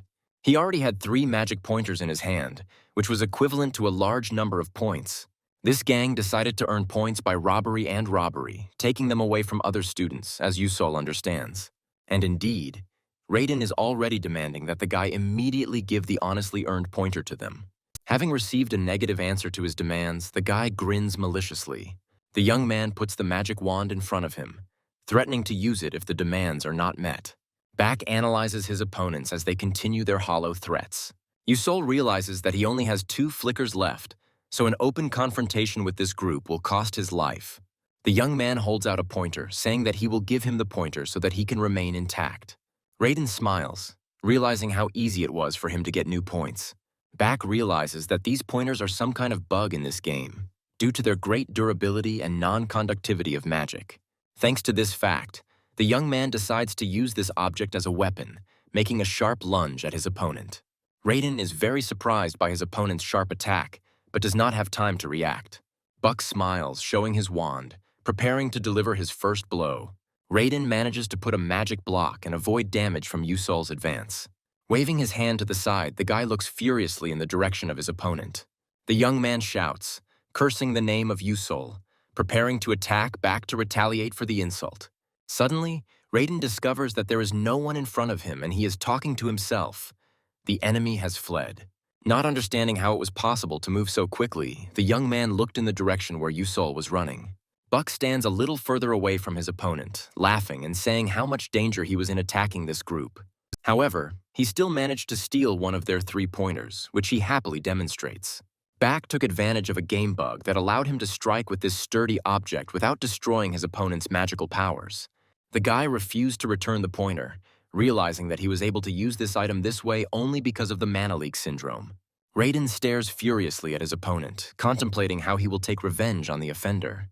The guy appeals to his subordinates to attack Yusol and not stand aside. Suddenly, traps of plants were activated around them, the stems of which immediately rushed towards their victims. Buck, meanwhile, runs unhindered away from everything that is happening. One of Raiden's pawns saw the boy running from them and notified his comrades. Immediately, the students focused their magical fire on Yusol. The magic arrows headed towards their victim with a soft crack, trying to catch up with him. Suddenly, a bright flickering light appears, saying that the young man has been transported somewhere else.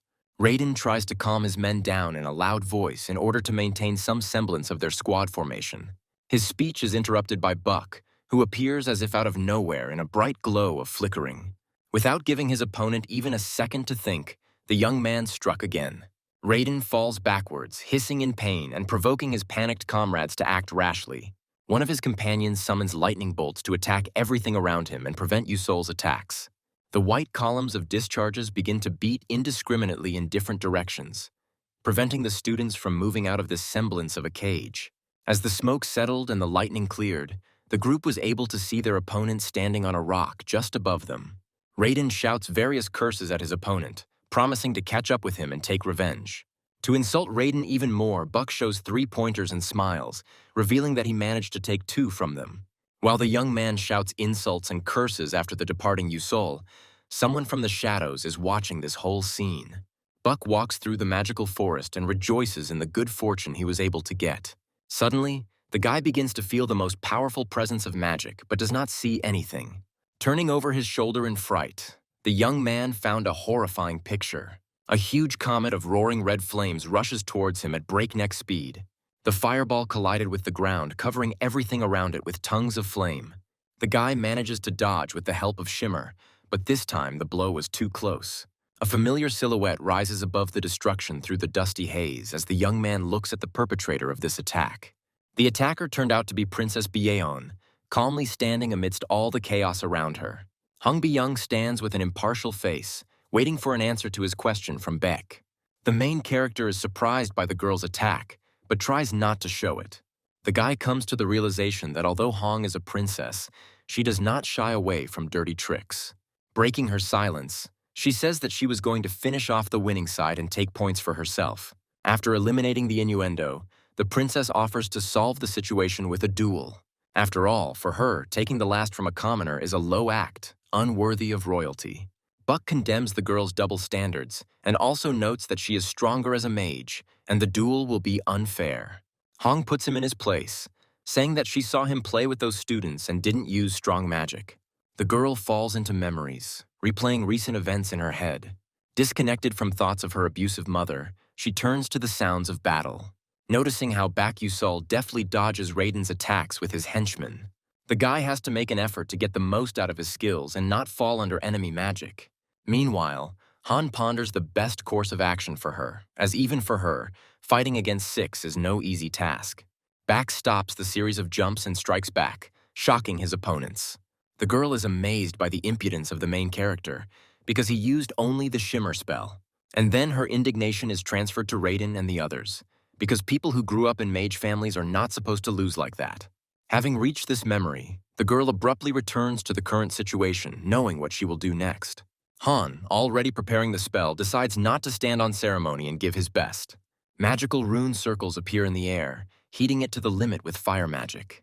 The main character assesses the situation and waits for the moment to take a retaliatory action. When the heat almost reaches its position, it dodges with lightning speed, soaring into the air. Without giving him a second to breathe, he is overtaken by the next fire attack. Buck makes a series of elusive leaps using the shimmer he has honed. Accustomed to such temperatures, Han does not show it and is completely focused on the battle. The main character is happy with his foresight because he has pumped the sixth sense in advance. Byeon is not happy with the way the fight is going, demanding that the opponent fight at full strength. The girl is sure that he is just playing with her, so she does not fight back, not taking her seriously. Seeing her enemy, full of strength and energy, the girl frowns and gets angry at this guy. A young man stands in the middle of a firestorm raging around, devouring the forest. The girl says that the guy will have to give his best to win this fight. With that, she began to activate her abilities to attack her opponent. Fire arrows appear around Bion, accumulating magical energy. The girl promises the young man that she will defeat him in this battle, no matter what. The fire projectiles went to their target to destroy the boy. The young man sees the fire approaching him and prepares to dodge in order to survive. The fire almost overtakes him when he finally decides to move to the side. On the other hand, from the back, the fire is already approaching to destroy its victim. Crouching at the very last moment, the guy managed to save himself so as not to get under the fiery stream. The boy's attention instantly switches to the next projectile of magic. A huge fiery stream is rapidly moving towards its goal, giving the guy no time to breathe. Back looks around to find at least one loophole to escape. Using the shimmer, the young man dodges Bion's spell and gains temporary tranquility. Buck thinks over a plan for his escape and actions in general, because the princess gives absolutely no chance. The girl stands in the midst of the raging flames, letting Usol know that he will not be able to get close to her within striking distance. However, the guy understands that he will not be able to run forever, so he will have to go on the counteroffensive one way or another. He understands that the princess is much stronger in close combat, because she does not have to aim. The young man is grateful to his surroundings for the fact that the forest helps him hide, because in an open area he would have already burned down. Bion frowns harder, angry at his opponent, trying to put all his strength into this fight. The young man clutches the pointers in his hand, preparing to attack with this improvised weapon. The guy is serious about ending this fight, which is more difficult with every second of delay. The explosion of magical flames thunders again, bringing down its power on everything around it. Magic projectiles flew out of the flames, heading towards their target, approaching dangerously quickly. The young man decided to look directly at the magic, trying to feel its flows. Still, it worked, so the young man sees how and where the magical flow will go. Buck was able to deflect all the projectiles flying at him using only his handheld pointers. The girl does not believe in what she sees, not understanding how a person can repel magic. An even greater number of projectiles flash around his body, but the guy tries to get closer to his opponent. The young man feels the power flowing through his body, so he is surprised how different it is from what he saw on the screen. The princess decides to use all her potential to end this stupid, in her opinion, battle. Carefully deflecting the shells and simultaneously dodging the others, the young man gradually moves towards her. The young man decides to break through her defense with a direct attack, realizing that there is no other way. Buck runs towards her, seeing her covering herself with a magical shield of fire. Without being distracted by his own thoughts and fears, the guy rapidly closes the distance. The guy runs towards the princess, preparing to attack his opponent in a duel. To finally get closer to the girl, he uses another flicker, standing almost next to her. The princess clenches her teeth to interrupt his attack. Bion decides to use a defensive spell. A circle of magical symbols forms around it, thanks to which it counterattacks in a second. The guy knows this spell, so his reaction to it is lightning fast. The boy jumped back the second the symbols appeared under his feet. The girl is very surprised that he was able to quickly dodge the magic that works in such a small area. After bouncing back, Back immediately lunges forward to his opponent. A young man hits his opponent's shield with magic pointers to break through him. Seeing her shield crack, the princess wonders how he managed to break it with only the help of pointers. A bright light illuminates everything around when the girl's shield finally succumbs to the onslaught of the guy. The princess only takes damage to the magic shield, but still loses her balance when falling backwards. The battle is completely over, so the boyfriend calmly approaches her to calm her down. The princess didn't expect this from her opponent, but he still sat down across from her, speaking of the end of the battle. The girl is angry and frowns, not wanting to accept her defeat, because he did not even use magic except flickering. Buck addresses someone on the sidelines who has been watching all along, telling the person not to hide. Someone is really standing behind the tree, which Yusol sees perfectly without changing his face. This person turned out to be Flame, who claims that she is not really hiding. The girl goes to meet the fighting students, who are looking at her attentively. Flame says that he does not understand who Beck really is, so he decides to ask directly.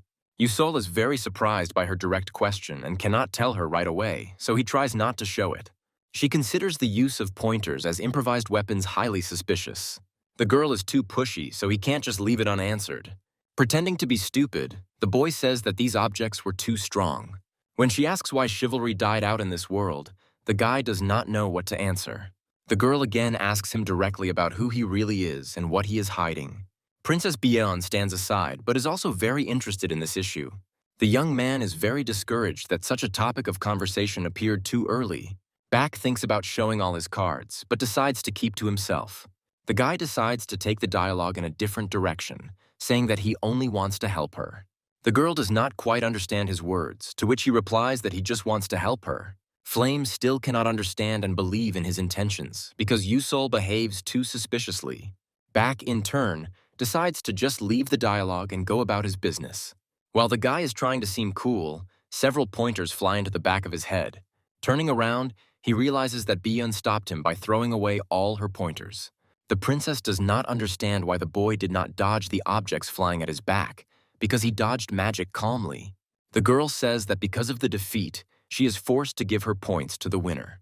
The guy raises just one stick, not trying to take all the points for himself. The young man says goodbye to them and leaves, not allowing to continue the senseless enmity. Yusol prides himself on acting like a gentleman as he walks away in the glow of his own glory. The girls look after him, not understanding his intentions and also calling him narrow-minded. Byeon thinks about the question Flame asked this guy, taking her words seriously. Meanwhile, in parallel with the practical test, a group of professors and council members are keeping a close eye on everyone. Their attentive eyes open up a view of the battles of various students among themselves or against monsters. Among these experts is also Professor Lee, who closely follows the work of his students. All those present are quite animatedly discussing the new first years, who make a very strong impression on everyone.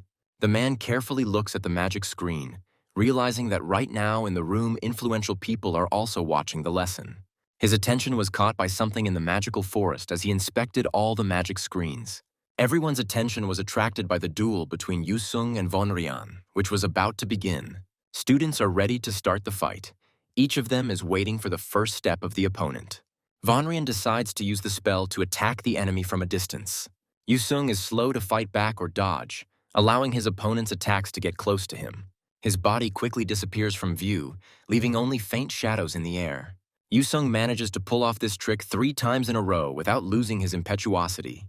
The professor, looking at this, recognizes the genius of the young talent, because this is a 3rd-level spell. The gathered guests also cannot believe in such a filigree and repeated use of such a complex technique. The opponents go into direct confrontation, deciding to show all the power available at the moment. Lee can't believe, like everyone else in the room, that these youngsters are able to use the 3 elements at once. For a magician, the mastery of 2 elements is considered a great success, and these geniuses managed to combine 3 at such a young age. The sudden intervention of a third party distracts the professor's attention, forcing him to forget about the fight of geniuses for a while. A huge bird bursts onto the battlefield, which has the same great magical potential. This creature is the secret boss of this magical forest, who strangely came out on his own and started a fight. Magical flashes shine in the sky when the creature towers menacingly over the guys. A magical power of unknown origin decides the fate of a huge bird. Isel breathes a sigh of relief when the creature collapses dead, falling at her hand. The girl stands on the body of the defeated monster, apologizing for the inconvenience. Seeing what exactly she prevented her, Isel quickly changes her face and crumbles in apologies. The girl is sorry that she had to interrupt this duel, so she tries to make amends. The audience discusses how this fragile lady was able to cope with the strongest creature of the forest, in addition to finding it. The gathered experts speculate about the sad pedigree of her family. The attention of the audience is riveted by the battle between the princesses Byeon and a certain other student. The man tries to see the identity of the enemy behind the vague silhouettes, not recognizing the student. The viewer's eyes widen when they see a warm yellow light, causing them to recognize this ability. Baek Yusol was able to use the flicker, causing delight from everyone present. A large number of magicians tried to tame this violent ability and learn how to make a leap in the chosen direction. However, this magical power was unavailable, leaving the daredevils crippled at best for the rest of their lives. Shocked by his success in using shimmer, the audience whispers. Professor Lee explains the name of the student to the man and begins to tell him about it. He emphasizes that this mage specializes in shimmering, but no one knows why he does not use other magic. A short figure enters the dark room, interrupting all discussions and arguments with his appearance. This man turned out to be Eltman Eltwin, the director of the academy, a sage with the body of a child and great knowledge of magic. He explains that Yusol fought seriously from the very beginning, without playing with the opponent. The fact is that this young man, according to the sage, strictly adheres to the code of honor. Whispers rose through the room again, as everyone wondered why anyone would stick to the principles of the knights when there was magic. Professor Lee recalls this concept when he thinks of the times when knights still existed. They adhered to the code of honor and fought only with melee weapons, despite the presence of magic in the world. Such heroes always went into battle with the enemy, holding a sword in their hands. The audience decides that this is really so, because it was noticed by Eltman Eltwin himself. This person is one of the 10 strongest sages of the entire continent, having the 9th rank of magic at the maestro's skill level. Everyone agrees that if a great sage thinks so, then it cannot be a lie. The first test was almost completed, leaving behind a bitter aftertaste because many students were expelled. Vonriot calmly steps around the training ground, continuing his grueling training, although he was able to take second place in the rating. Isel took first place and Yusung sixth. But despite this, the guy is not happy because he understands that he would have lost that duel. From the very first day they met, the young man felt a strong competition with this guy. However, no matter how hard he tries, this person remains unattainable. The young man realizes that the gap between their abilities is too great, which makes him unable to get around him. Von Ryan frowns as he looks at his target at the training ground, reflecting on his abilities, deciding to train more. Princess Bion walks through the corridors of the academy, also heading to the training ground. Her attention was attracted by Von Ryan, who did not hold back when using techniques on the target. Keeping up with his example and going to the training ground, the girl wastes no time and uses her crushing spell on the mannequin. It is clear that the princess is also in a bad mood, which makes her frown very much, and her fire burns brighter. Von Ryan is very surprised by what he sees now, because usually an outwardly cold girl shows so many emotions. The girl stands in the midst of all the chaos created as she examines the site of the explosion. The princess reflects on her place in the ranking. She took third place and her mother did not scold her, but that's not the point. She is very hurt by the fact that this man did not fight with her seriously and for real. The girl runs out of steam, managing to let off steam on her target, but continues to think about that guy. The princess frowns and gets angry, which surprises Von Ryan and makes him think that he is not the only one in a bad mood. Byeon doesn't want to admit it, but a human, Baek Yuseol, was able to influence her when he helped her in class. She managed to learn how to solve creative puzzles, which is why her potential is becoming stronger. Although this person is not a nobleman, this guy is still the only one who knows her weaknesses. Byeon curses his own condition, unable not to think about this commoner. The maid pulls Hong Bi-yeon out of her thoughts about Baek Yusol. Turning around, she sees Ye Taran holding a case containing an order she made recently. In the box is the staff of Therivan, which combines rough materials with elegant craftsmanship. The princess instructs the maid to hand the staff to Buck, but at the last moment puts a hand on her shoulder and stops her. An unusual blush covers her face. It is obvious that she is up to something. The sun tends to the horizon, and the action moves to the courtyard next to the second tower, where laboratories and pulpits are located. Byeon decided to hand the case to the protagonist on her own, but she has no idea where to look for it. Doubts visited the girl, because people may think that she is running after a commoner. When Hong decided to hand him the staff at the training ground, she came across the teacher. It turned out to be Mentor Hammerl, whom Byeon had not seen for a long time. After exchanging pleasantries, the teacher tells her that there is confusion right now because of the mage using shimmer. Hong seemed to catch the blow when she heard from the teacher that Baek Yusol had caused a stir among important people in the world of magic. This is due to the fact that he did not use magic during duels with his fellow students. Now sadness bothers the girl, because her fiasco was seen by the most respected Han teacher. Hammerl's sensitivity allows her to notice that Byeon's face has changed a lot after what he said. After that, she encourages the drooping former student, noting that Buck has put all his strength into this duel. She also claims that according to the director of the academy, Beck is trying to revive the code of honor. Han is shocked that Yusol is trying to regain chivalry. After all, it disappeared many generations ago. Immersing herself in memories, the girl tries to recall their fight. She recalls that during the duel, the guy used a pointer as a sword. Respect and admiration for the commoner clash with hatred because he bypassed the royal person. Hammerl is amazed that Beck continues to move on, even after achieving superior mastery of shimmer. The sunset did not interfere with the girl, and she stayed to wait for Yusol to give him the staff. Han continued to think about what the teacher had told her, trying to understand the sincerity of Buck's intentions to resurrect the Codex. A few meters away, Han notices a silhouette moving in her direction out of the corner of his eye. It turns out to be Baek Yusol, the proud owner of 5th place in the Roots of Ethelic competition.